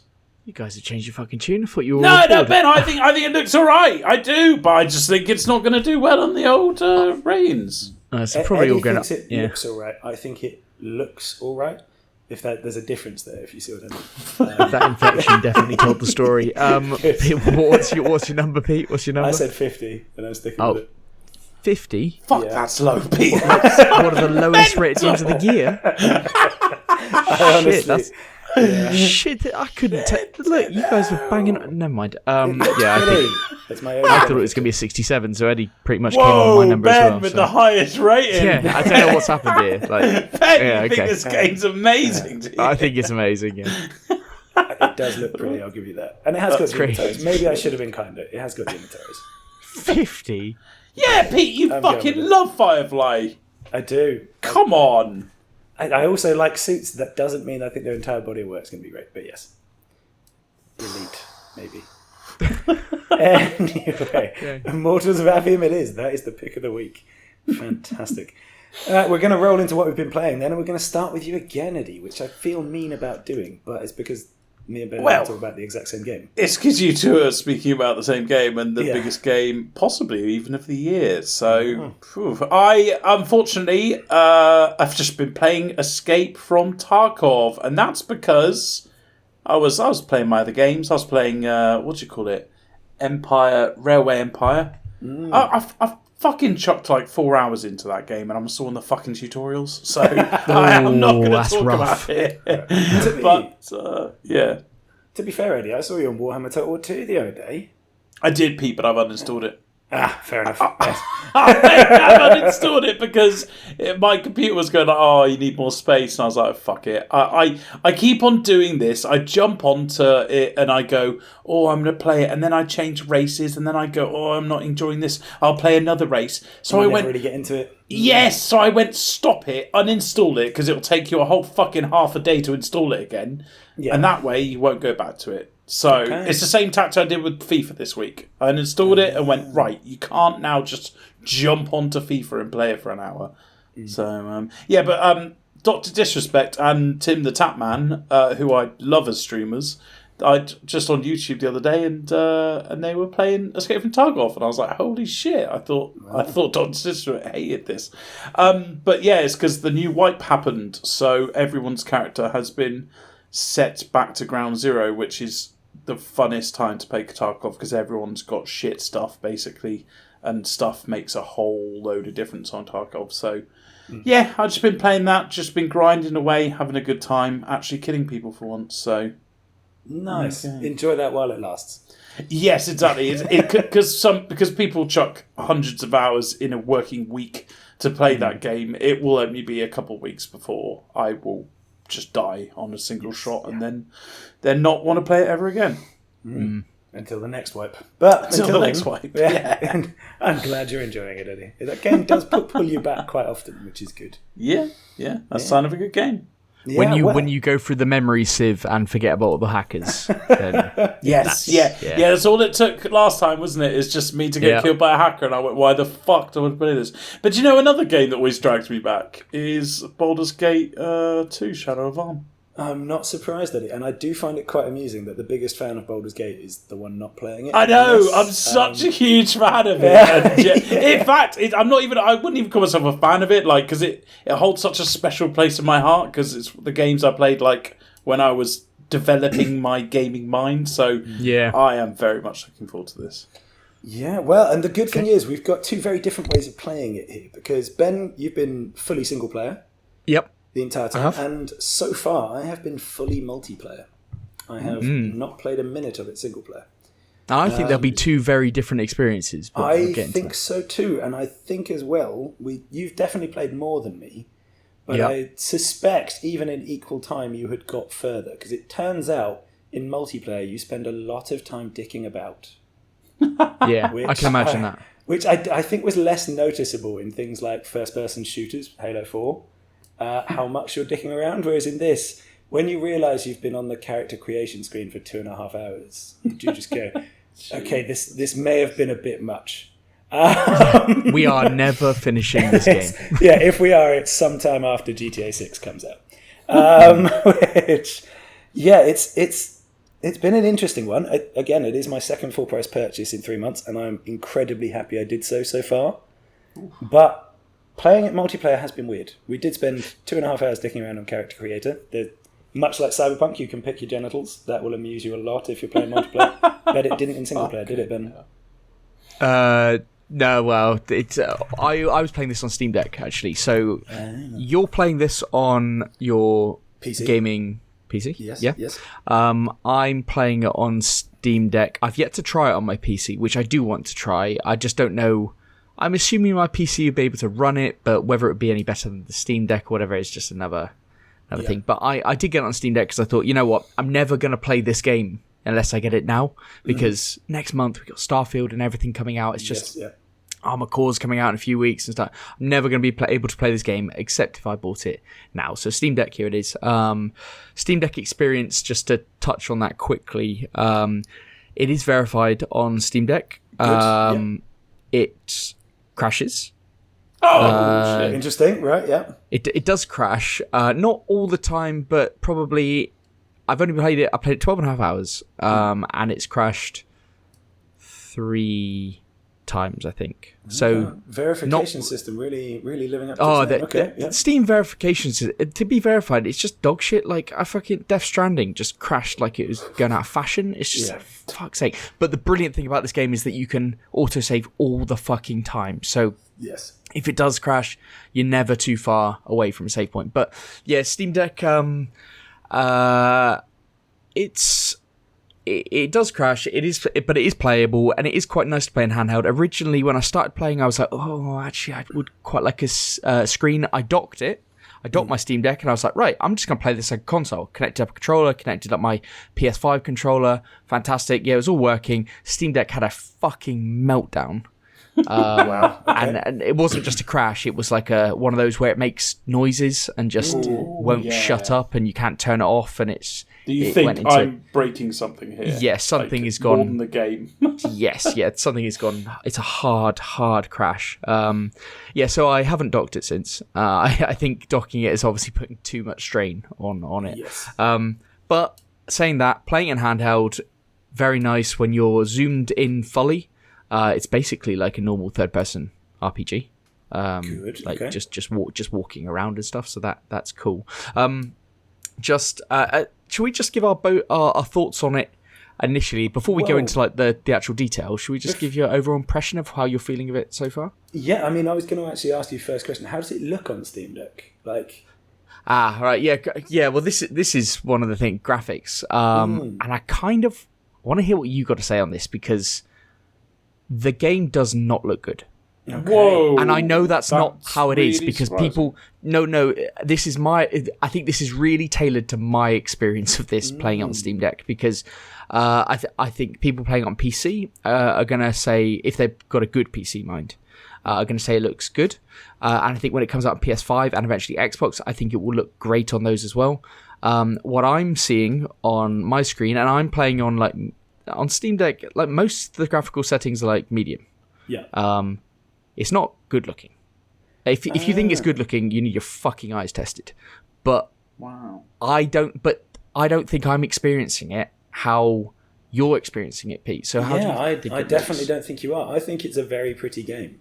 Yeah. It's clearly not their main focus, if you know what I mean. Like, they're not trying to make it the prettiest game of all time. But it looks really good. The character models in specifically actually look really good to me, especially when they're talking. Games like Mass Effect, obviously, you know what I mean when I say when they're talking, it looks horrendously unnatural. Yeah. And I love the Mass Effect series, but my God, sometimes the mouse movements and things. Yeah. This one, the character models are really good. The movements are very natural. Everything looks very well done. Yeah. Can I just say, when you're speaking to people, it looks good, and the facial animations are very good, and just the indication of emotion is very, very good.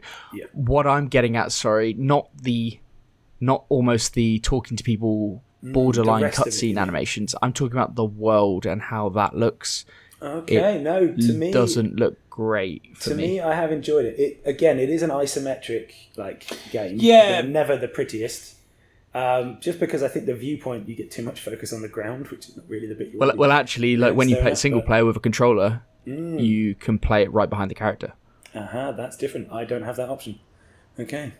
Yeah. Wow! Like zoomed in. Like, Yeah, just zoom it into the Like max, third and you person? just zoom it to the max. Is just like walking around in third person Skyrim. You know. wow! Okay. Holy shit! I mean, no, you how can do you move you can about? zoom it in, but you lose so much of the tactical side of it. Oh, when you're in a battle, you zoom out. Obviously, Okay, it auto fair zooms enough. out. Okay, Yeah. that's a plus. That's Battles a pretty are- cool battles are feature. different. In which case, I might try that out later then and let you know if it changes it for me. But no, I think it looks really good. I think the environment is very nice for the most part. But as I mentioned, we have spent a lot of time dicking around, so I haven't seen as much of it as you. Yeah, fair. So maybe that's a factor as well.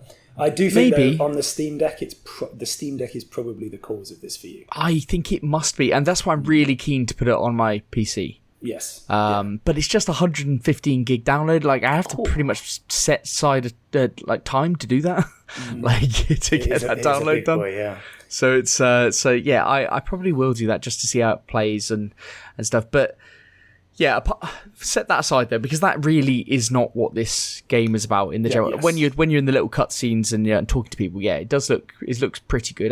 It's nothing to write home about, but it looks pretty good for me. The game is so much more than that.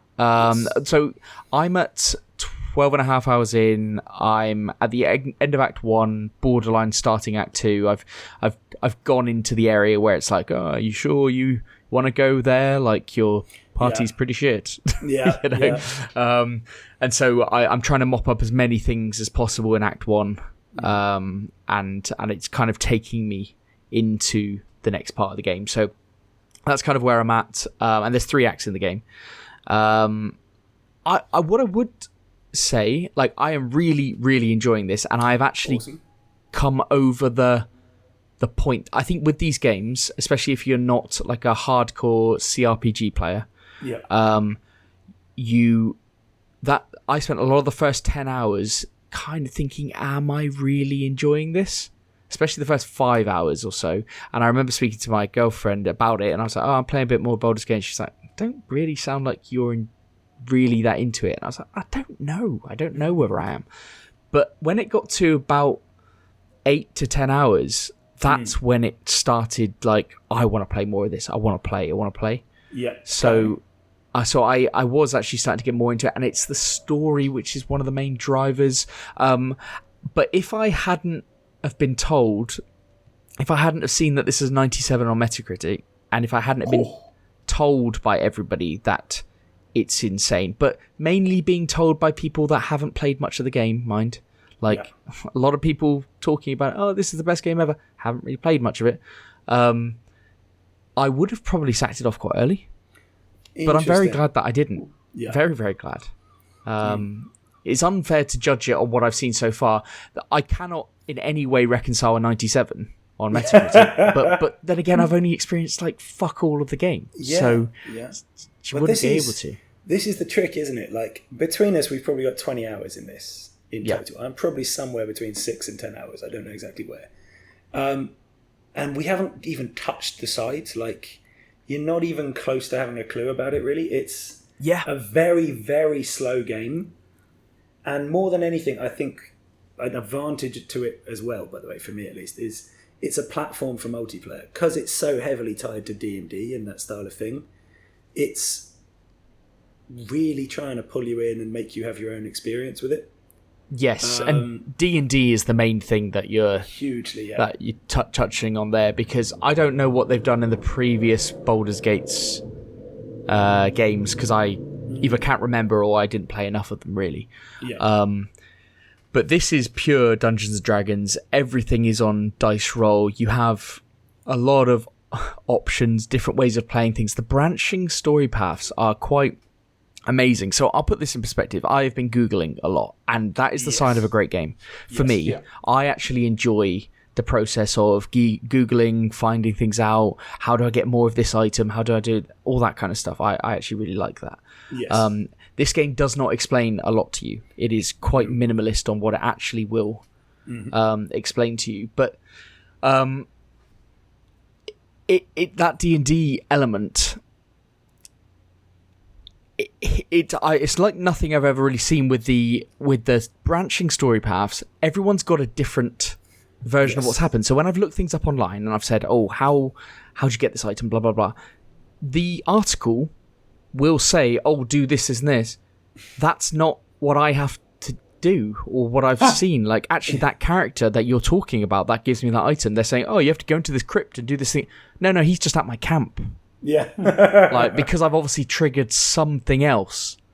So now he's just here. Like, and that is pretty damn cool. There's just so many branching ways of speaking to people, doing things. Like, you could just kill everybody if you want. Well, you'd get killed if you did that, but you can attempt to do wild things. You can, and things that you imagine that you could do. Like playing Zelda, I very much have the opinion of like, oh, what if can I set fire to that and do this? And it happens and it does it. This is very much like that. It's like, oh, can I cast a spell on myself to speak to animals and then go and speak to that cow over there and or that dying animal in the middle of the road there. Oh yeah, I can speak to it and that's weird. And it's talking to me about this thing that's gurgling inside it and shit like that. You know, it's just very different ways of playing this game.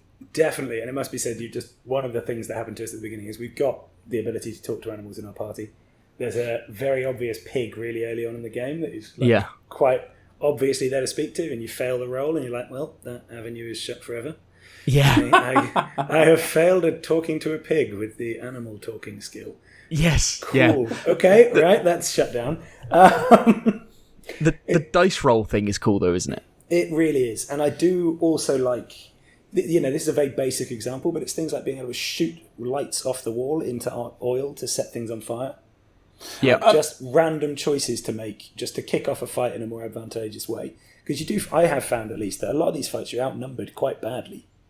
Oh, the fighting is tough, man. Like this game is absolutely fucking brutal. And if you go on Google and say Baldur's Gate is, the first thing that'll come up is too hard. It's fucking difficult, man. Like combat.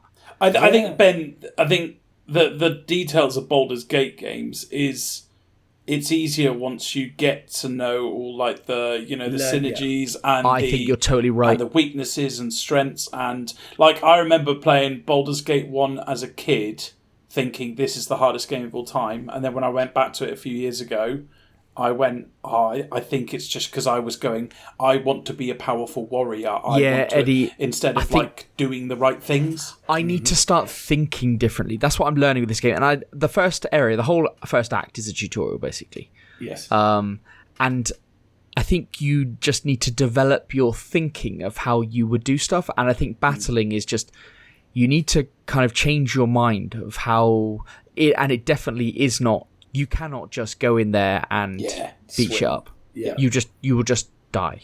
Like, Yes. there's just, No. you have to be tactical with it, and you might have to try a few times, and sometimes you think it's impossible. Like, I had a conversation on Twitter with somebody who put on, basically, I'm stuck on Baldur's Gate, and I can't get past this bit, and I just beaten that bit.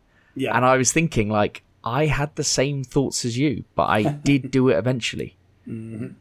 Because I worked out a way of doing it. But equally, like, the fucking dice rolling when you are in battle it's brutal at points, is isn't it? so brutal. Like, you can just go on. I've never shouted so much at a single player video game where I'll go to attack and I'll miss at an inopportune time, which is all the fucking time, and I'll just fucking shout out, "Fuck's sake!" Yeah. Like, and it just ruins. And well, not only do you have a hidden dice roll to actually hit the character to actually do your action, there's a hidden dice roll to then to have what damage has been applied. So you have to. There's 2 hidden dice rolls that you have to get through. Have to be nailed to get the perfect outcome, and it's just so unlikely. Yeah, I mean, this is the thing, and there are a lot of ways to change the dice rolls. Like, the good thing, the hit roll, for one, it comes up on the screen, doesn't it, of what your chances? Yeah. So, and you can adjust that through things like if you've got an archer dropping into stealth, if at all possible, and then shooting. Just a big boost to hit. And there's quite a few other little things like that you can do to adjust it using bonus actions or actions. But even the difference between those two is something you have to learn by doing. Yes, the way you can use the environments, you have to learn by doing. Like, the game doesn't want. The game doesn't want to tell you anything. Yeah. And that is not a criticism of the game. That is not a criticism. It's a blank canvas for you to mess with, basically. Yeah, that's what they've done. Absolutely. But if you are, and I think you made a great point last week, Eddie, when you said about the Venn diagram of people playing Starfield and Baldur's Gate, because I thought there'd be quite a big crossover, and you were like, "No, I don't think there is." I think there will be more on this version, on this game, more than usual, because this has got such big press and it's got a 97 Metacritic. So people are going to buy this on PS5. Yeah. But if you just like playing your RPGs, you enjoy Cyberpunk and all that kind of stuff, like me kind of stuff, unless you've like gone balls deep in Divinity and shit like that, you don't know whether you're going to like this game. Yeah. And you'll come rolling into it like I would. Yeah, let's just fuck that twat up. Oh no, I've got fucked up. Oh, that's the end of me. It is easy to die. We had a fantastic one, by the way, where we didn't realise this. We messed around with some equipment. We hadn't done much Googling, because in multiplayer you don't really do that as much, which has actually drove me a bit mad because I really want to do it. But hadn't been doing that, just been messing with things. You're making decisions without telling the person you're playing with as well. It turned out our bard was now in heavy armour and can do nothing at the same time as opens a door which I'm blocking with my paladin. And on the other side of that door are 8 enemies who immediately all have initiative ahead of you and proceed to kill me in one round. And then he's blocking the door, though, physically. So it means that every one of my characters has to come up and try and heal this guy, try and get him back up, and then gets nailed by the next round. Yeah. But you can't actually get anywhere, and you can't run away because you've got someone downed.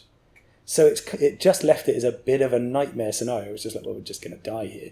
We've got 2 character members out, one because she's in 2 heavy armour, and the other one because he just took 8 people to the face in a second. So that was one of those moments where you're like, okay, we probably need to rethink our strategies a little bit. Yeah, strategy's key. Luck is also a bit like, you'll have basically factor. Like you have like an 85% chance of hitting something. Yeah, you'll miss your roll and you'll miss, and then the person who's attacking you will do like a frenzy, and then suddenly they have 3 arrow shots, everything will hit, and they'll hit you for 35 damage. Yeah. And you'll be like, what? But and I'm dead. So I've just missed you with an 85% chance, and then you've rolled the impossible roll, and I'm dead. Yes. Yeah. I mean, how does this even work? It is punishing. Yeah. But beyond that punishment, it's been really fun for me. Yeah, that's the part of the process. That's it. That's part of the process. And so far, I'm obviously much further back in the story than you are due to said dicking about.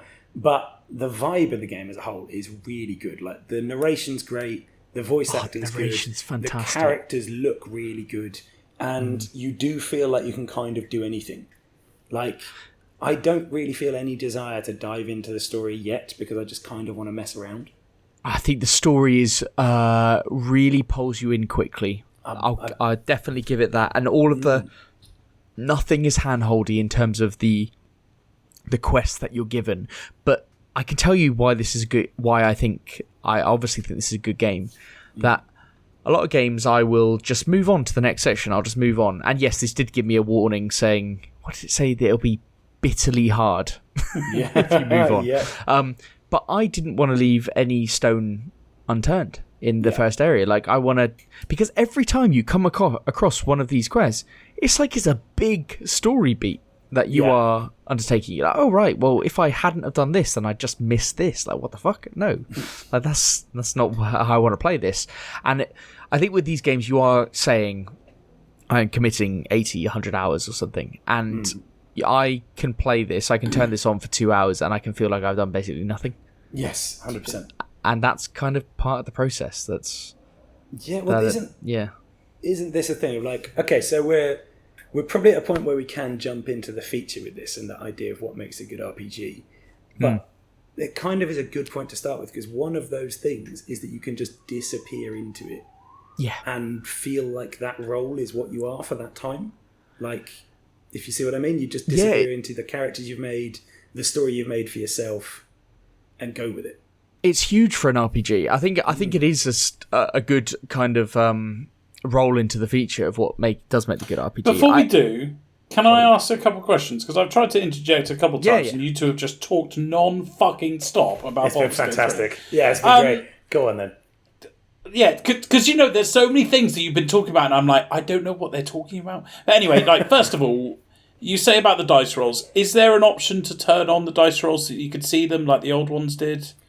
So you see multiple dice rolls, Eddie. You don't see some of the combat ones in particular. Doesn't always show you the roll of the dice. Right, You'll okay. just see you will get a good idea of what your chances are to succeed on the hit roll anyway. And then it'll just go like miss or something. Yeah, and then the damage you don't see, but it gives you the ranges.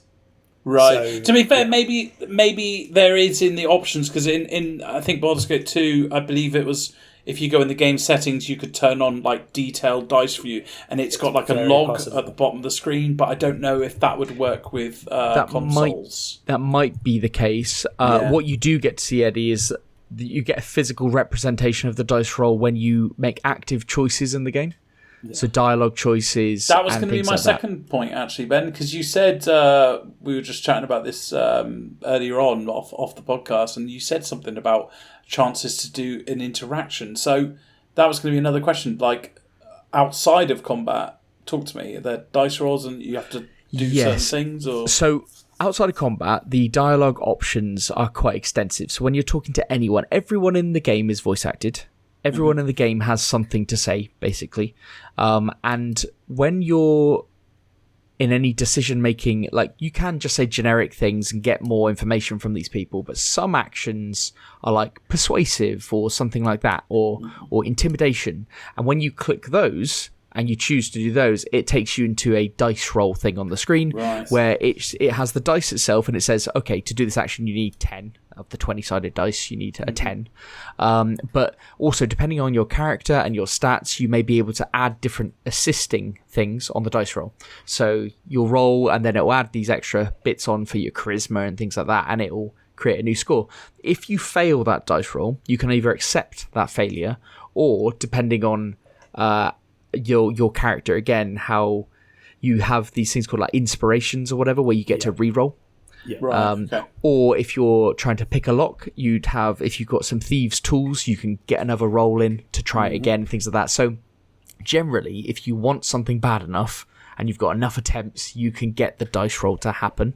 Right. But sometimes you just can't. There is also karmic dice as an option in the options menu, which is a decent enough way of sort of balancing out failure or success streaks, basically.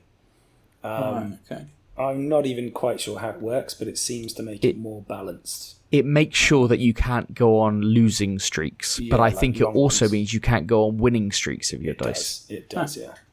Alright, cool. Also, with the combat, is it... Sorry, the missus just tried to walk in. She probably forgot I'm on the fucking podcast.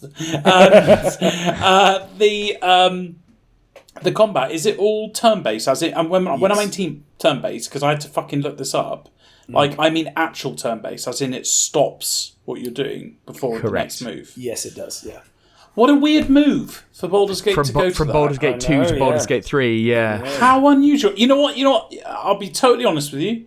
The one thing I would change out of Baldur's Gate 1 and 2... Well, actually, I'll tell you what. The one thing I would change is to turn it to a turn-based. However, I shouldn't say that because in the options of Baldur's Gate 2, you could give instructions of when to pause the game. Yeah. However, it felt terrible. Because the combat would be free-flowing and then all of a sudden your game would just freeze, and it's because I used to set it pause at a death or pause at a critical fail or whatever. So it felt terrible. So this is actually full turn-based, and it does it go to the next character after your move or whatever? It's Divinity Original Sin 2 combat, Eddie, functionally. Oh, lovely. Which it is really good. It's really nice to play. It's my favourite type. Slower, but it works really well. I think you can turn it off. I think there is an option if you go to your character when you click the thing to, I don't know how it looks on PC, when you can choose your character or journal or whatever. I think there is something to turn off the turn-based to make it more live, right? Okay, and continuous. But I haven't tried that, and I haven't seen anyone do it. But I think there is that option. I don't know how that would work, but I know Baldur's Gate 2 was not turn-based. Is that correct, Diddy? So yeah, it was free flowing. There was, I believe, it was so popular that people put the options to pause after certain bits that I believe, and this could be wrong, that Baldur's Gate creators actually added not DLCs but modes so that it turns it into kind of a turn based.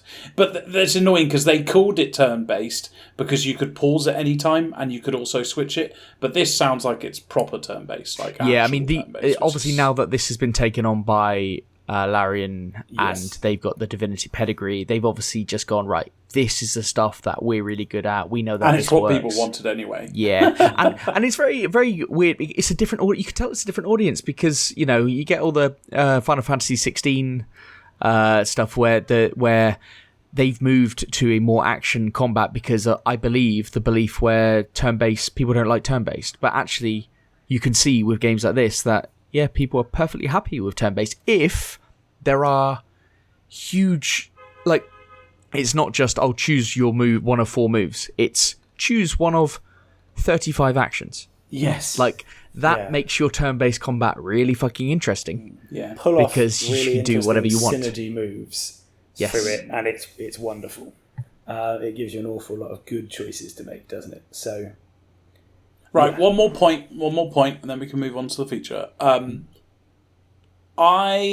What do you think about the aspects of the game that is not involved in the main story now? And what I mean by this, to kind of make some understanding of what I've just said, in Baldur's Gate 1 and 2, the fun bit of the game is going on your little side quests to find the perfect item that you think is going to make your game so much better. Or maybe there's a side quest that sounds like it might get a character, or maybe it might make one of your characters really happy or something like that. Is this good? Is this game good at drawing you into those little kind of side arcs or side businesses or whatever to do? Maybe I'll answer that on Pete, just because I've probably done a bit more. I mean, from my experience in that first area, that is what it's all about. Yeah. Yes. And what's brilliant is I've got many new potential people with me now, so I got my choice kind of thing of a number of different people. And I went on Google when I was Googling. Somebody said in that first area, I only came across the main people and one other person. Then the next time I played that, I had 5 other people. It's there are there are a myriad, and sometimes you come across people who you're like, I'm pretty sure they could have ended up being a character. Yeah. And I did something in my game which I didn't really want to do, but I couldn't see an option other than doing it. But then I'm actually thinking in my head, like, I reckon they could have been a character and I would have liked that. So I don't know. Like, but it is one of those games where you just don't know where the branching paths start and end. Ben, I'll tell you what, a perfect example is Baldur's Gate 2, where they really fucked up is not everyone had pictures. Only the people that could be your followers had pictures, and main story people. Which is good in a way, but it's really fucking immersion breaking when you walk into a pub and you talk to a load of people and one guy has a fucking, big picture and loads of stats, and you're like, oh, if I just follow his story arc, I'll get his character. But it's great that Baldur's Gate has all of it, so therefore you don't really know what could become of what, Yes. What I'd say about this is, like, everything is quite slow and purposeful. Like, you're going down these storylines, you're going down these routes, like, everything is with purpose, but the game is so slow with it. And I don't, like, and that's on purpose. And it's I think entirely by design, and it works really well. It's completely by design, but it is everything. Yes.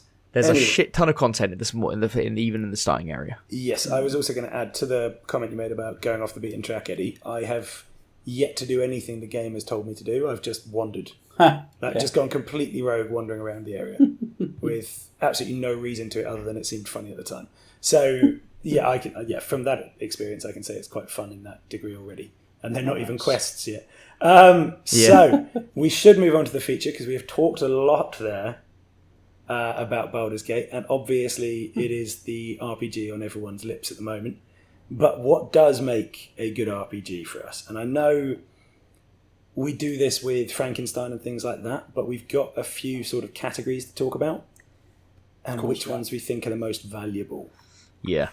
So those categories are the setting, protagonist, other characters, or I suppose your companions, but I guess we'd also include villains in that and things like that as well.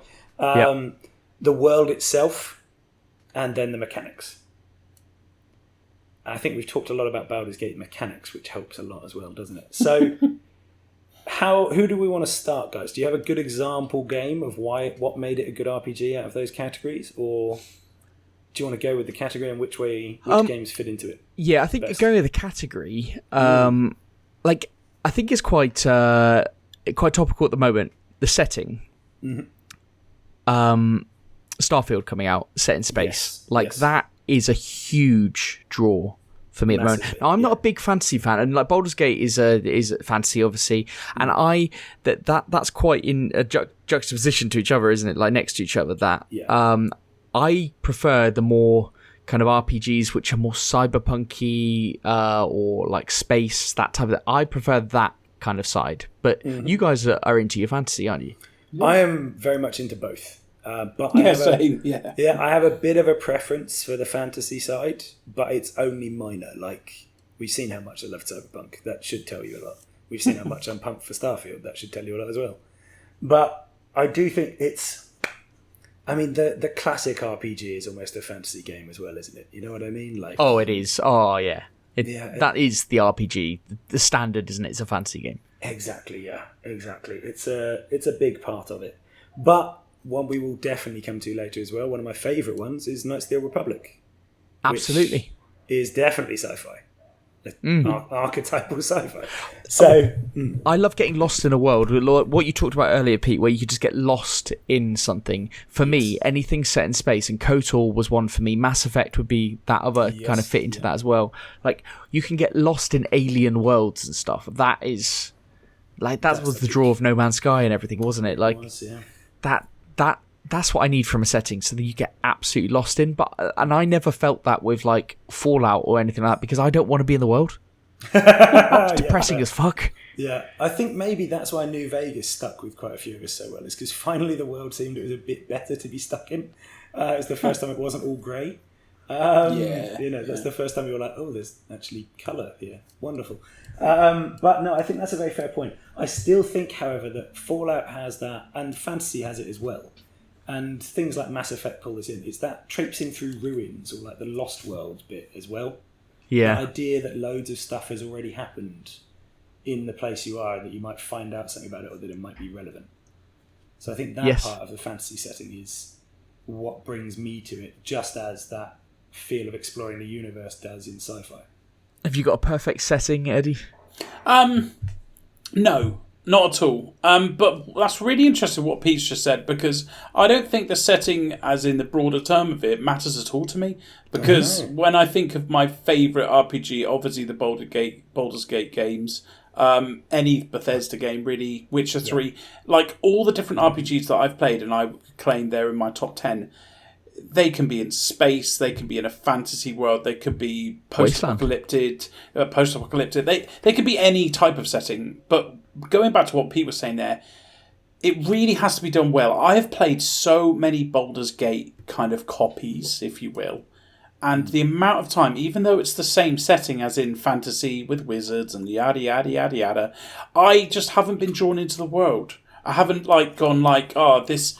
As Pete was saying, like the history of the place. Like The Witcher 3, I think, is a really good example of you kind of find out slowly, but like you're really interested about the history with like the wars that are going on. And then before you know it, you're looking up, Witcher history and history of the wars and stuff in the Witcher world. So, yeah, I think to be honest with you, this setting doesn't really matter to me too much as long as it's done well. Yeah, I get what you mean. And the lore. Yeah. The backstory to it, that's that is it. And I know you say it's not, but Dark Souls as an RPG.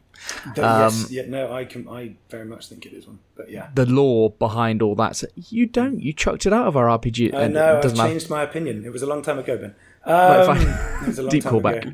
Yeah. Also, if it was that or Pokemon, I'd have had Dark Souls every time. But yes. on that though, the protagonist, I prefer a blank slate / create your own canvas, like something like we're experiencing right now, or I prefer not to have a Geralt or a V.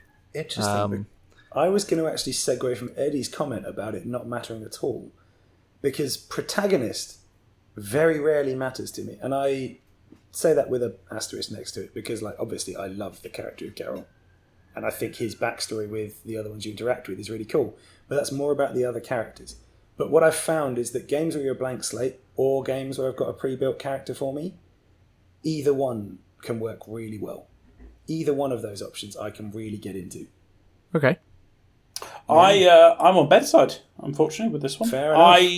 I have a real... I used to... I think I've said this before. I just have really good imagination. I used to be able to do all sorts of things, but with my wonderful brain. But I have a real problem these days. I get immersion broken really easily when playing games. So I love having that blank slate. So therefore, I normally either tell my brain that I am actually that person, or I actually character create that kind of person.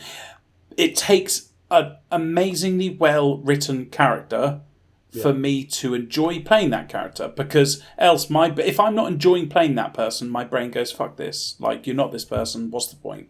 And there are so few cases where I have played a character and gone, yeah, this is good, Master Chief and Witcher Geralt, obviously come to mind, but apart from that, it takes a lot. Yeah, I like the blank slate.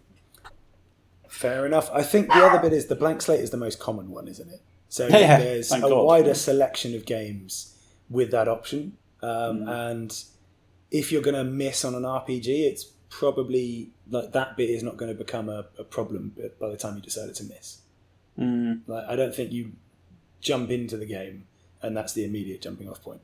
That's my take on it anyway. Yeah. But, an interesting one. Okay, so the more important one for me, other characters and companions. Absolutely. This, I think, is critical, right? Yep. This is absolutely massive. You look at the wide array of characters that we've talked about even on this podcast. Garrus being one that comes up a lot, to have mentioned Mass Effect. Yeah. Jackie in Cyberpunk, Eddie, for you. Like, you hated the furry game, you loved Jackie instantly. That was an interesting point. And then you think of the iconic villains like Sephiroth that are just almost cultural icons of their own. A lot of them are coming from RPGs because you get a chance to explore their story and get into it.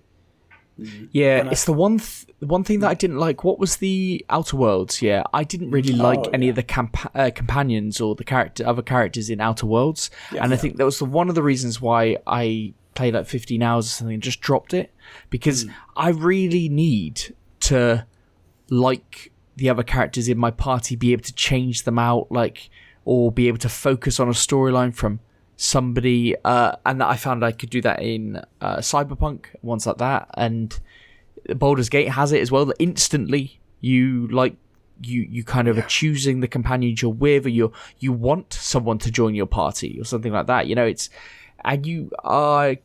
seeing that their backstory has value to the overall story. And I kind of need that because I want to be lost in a world and I want people to come on the journey with me. I don't really I like RPGs when you have companions and it's not just you. Yes. Oh yeah. Yeah. That's a big thing to making a great RPG. Yeah. Go on, Pete. I was just going to say, I think this of the three categories we looked at so far, I think this is the crucial one for me in the difference between a good RPG and a bad one. Well, I'm interested to see how Starfield do with this. How does Starfield do with it, with your ship and who you can recruit onto that ship and all that kind of stuff? And let's remember that that's not we all love the Bethesda games at least to some degree, and it's not something they have nailed every time. The Fallout games normally have more depth to their companions, but even then, you don't really care except for dog meat. And think of Skyrim, they're all interchangeable, basically just a luggage thing for you. Yes, absolutely. Yes, they were. 100%. Just carry all my stuff and move on. So it's not their strong point, and yet they still make excellent games. But I think you look at all the others that we pick out, Cyberpunk, KOTOR, Mass Effect, Witcher 3 in particular, and the strength of having a book behind it is all the side characters, all the background stuff going on. So yeah, that comparison is going to be an interesting one. And the fact that Starfield's coming out 3 weeks after Baldur's Gate, it's going to be a question, isn't it, for that one? Yeah, and that is one thing that I think Baldur's Gate is now asking questions of games, because it is, and I'm not sure whether I want to play it through because I want to see whether it does live up to what everyone's saying, and I think it can only get better from here. Yeah. But it is going to ask questions, and they are very, very different games. And Starfield is more of a shooter and stuff like that, and immediately it's different. However, there are core things to this prompting this question of what makes a good RPG, because Starfield will have to nail those things as well, and hopefully it bloody does. But yeah, it's gonna be hard. I mean, when we move on to the world. Can I say my bloody business? You two have just been chatting shit to each other all night. You talked a lot in new releases, Eddie. It's fine. Go on. All right. I think other characters are important. There you go. Move on to world. Good. Fantastic. In the interest of time, because we have rambled a lot, I'm going to take that, Eddie. Thanks. So, moving on to world. And firstly, how do we separate this from setting? Are we just talking about the scale of it? Are we talking about the sort of factions involved as well? I think it's scale, density, and life. Okay, perfect. Perfect. Go on, Eddie. Kick us off on this one. How much does this matter to you? Too upset to talk now. Yeah, I found the line. Okay. What did you say, Ben? The size, the what? Scale, density, and sort of life. Life to it. That's changed everything with that last word. Yeah, because I was going to say I don't really give a shit, to be honest with you. I've even played RPGs that are actually quite small and I haven't minded. Don't get me wrong, the bigger the better for me. Saying that, there are some games, Starfield may suffer from this, where if it's too big, then it makes it less lifelike. The No Man's Sky thing. The No Man's Sky effect, where you just feel like you're just flying from place to place. So, Yeah, I think that's fine. Sorry, Ben. What was the last thing you said again? That changed Just my the mind life, entirely. like it doesn't feel lived in. Yeah, absolutely. That's where it's important. It's difficult to put where I care about this, but it has to feel lived in. I have to feel like the people around me have have lives. I've played a few indie games this year where I've gone, this game is amazing, but the obvious fall down is obviously they haven't got the budget to do this, but no, everyone feels like they're there for my purpose, literally just standing there and doing nothing. Yeah. I love it when an RPG has people that have story arcs of their own, tell their story about what they've done or what's happened to them. Do you know what's a great example of Kingdom Come Deliverance? Have you ever played that? I've tried a bit. Yeah. I've seen people playing on Twitch, but I've never played it myself. Yeah, like fuck me. That nails that. Like you talk to people and they have their own thing, and then you go to the pub and there are people sitting and chatting, and you're like, okay, this feels like I'm just a person in a world, as opposed to I am the person in the world. Yeah. So yeah, that's the whole point of it, right? That you are just a person. Exactly. I think a perfect RPG makes you feel like you are not special. Like that you walk into a pub, you're disturbing someone, they could turn around and kill you. Like, that's the fun of a good RPG. I mean, granted, you having a bit better stats than those people is always handy, because then you don't die, but it's just that feeling like you're in a lived-in world that, I think that's hugely important for a good RPG. Because RPGs don't rely on good mechanics, so sometimes you need a good world. You've made a very good point there, which included a line I do not agree with at all. But I agree with the overall sentiment. But when you're talking about like making you not feel special, come on, Skyrim, you're the Dragonborn within seconds. Like, Witcher 3, you're literally one of like 4 witches in the world. KOTOR, you're a goddamn Jedi. Like, you're normally not quite the average grunt, are you? You're not taking a pizza delivery job. Like, but with your proper RPGs like your Baldur's Gate or even Divinity 2, like you are special in the sense you've had better stats.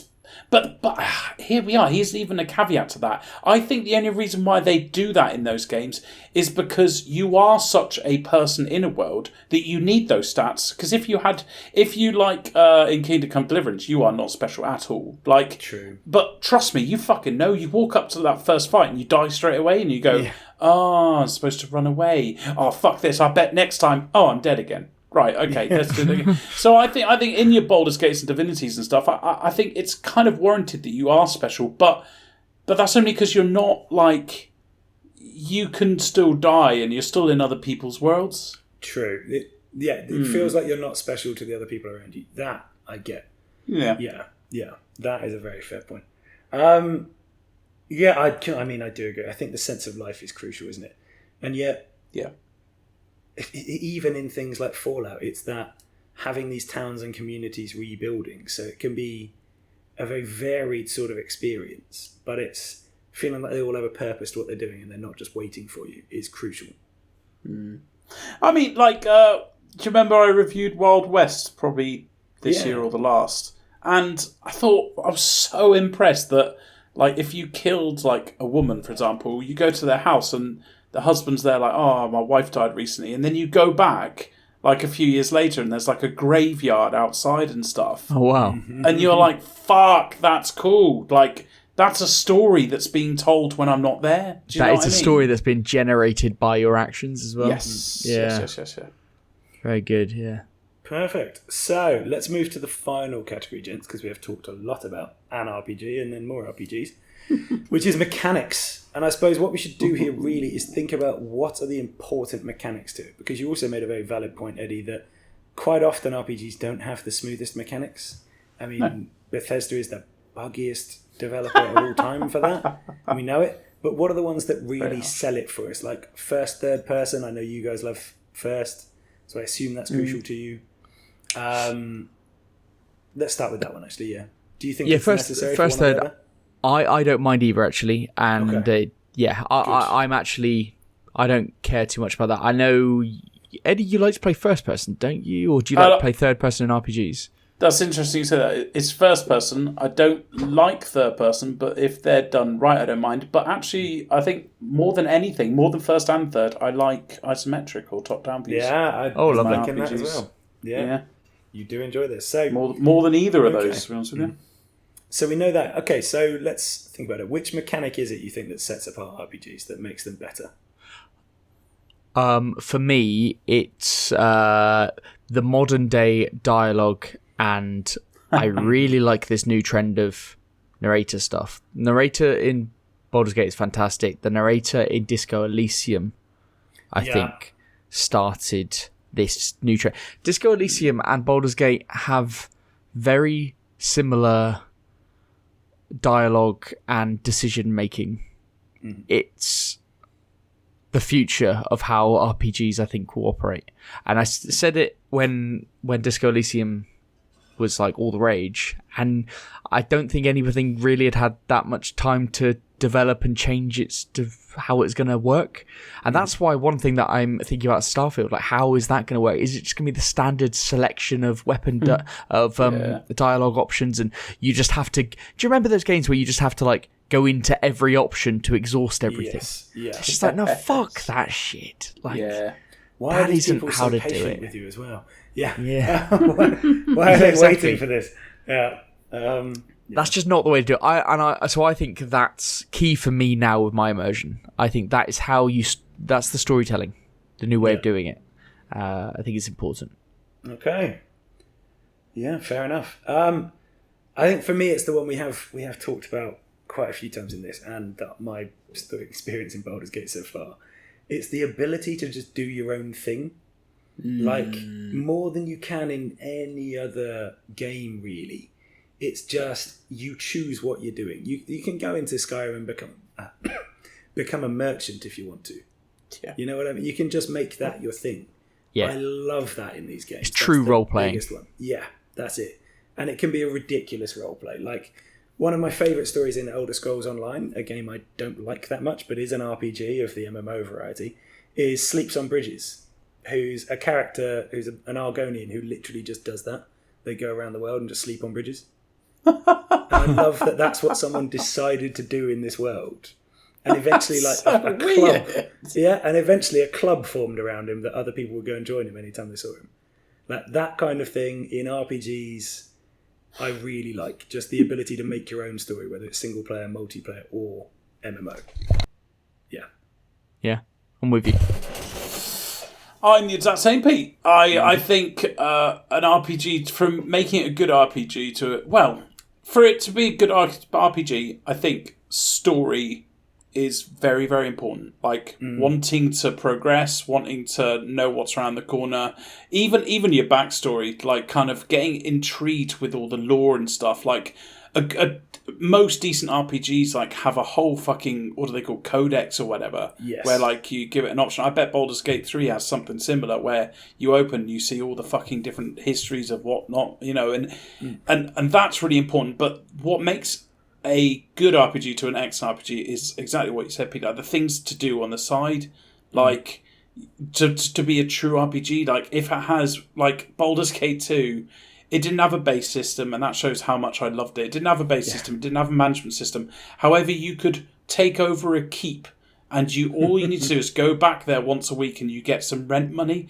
And that was amazing to me. It's so weird, but that was enough for me to go, I'm going to progress with the story because, I can't wait next week. I'll go back and I'll get like 300 gold. I'll spend that on a magical item or whatever. But it's those little side things. It's I'm really praying that Baldur's Gate 3, you guys haven't mentioned much, so I'm hoping you haven't come across it yet, but have those little side things going on. So, like even if it's something stupid, like The Witcher 3 was brilliant for it, for like the lore, for the weaknesses, the looking in the bestiary, that's what it was called. Yes. And that was great, right? And the side missions were fucking brilliant. But on top of all of the side things, it had Gwent, which was oh god, a game in itself. So yeah, for me, it's not progressing. Even though the story needs to be important, it's not progressing with the story. It's doing everything but progressing with the story. Yeah. Yes. Okay, so yeah, not wanting the game to end. Yes. So, in the interest of wrapping up almost on 2 hours, boys, I think it's fair to say that the thing that defines a good RPG for us is getting lost in a living world and doing whatever the hell you want to. Oh, basically, isn't it? Yeah. That is summed up all my thoughts on RPGs. Yeah. Nice. Okay, so if anyone wanted to disagree with us, Ben, how would they do so? They would email us at podcast@grumpygamers.co.uk, or they could tweet us at grumpygamerspod. Is it still tweeting on X? Oh, good question. Is it X someone? Xing? No, it can't be X. That sounds dirty. Yeah. Well, you can tweet us on it. They can X us if they want to. Whoa, okay. All right. Might be interesting. Okay. X away, guys. But for this week, it is GG. GG. GG.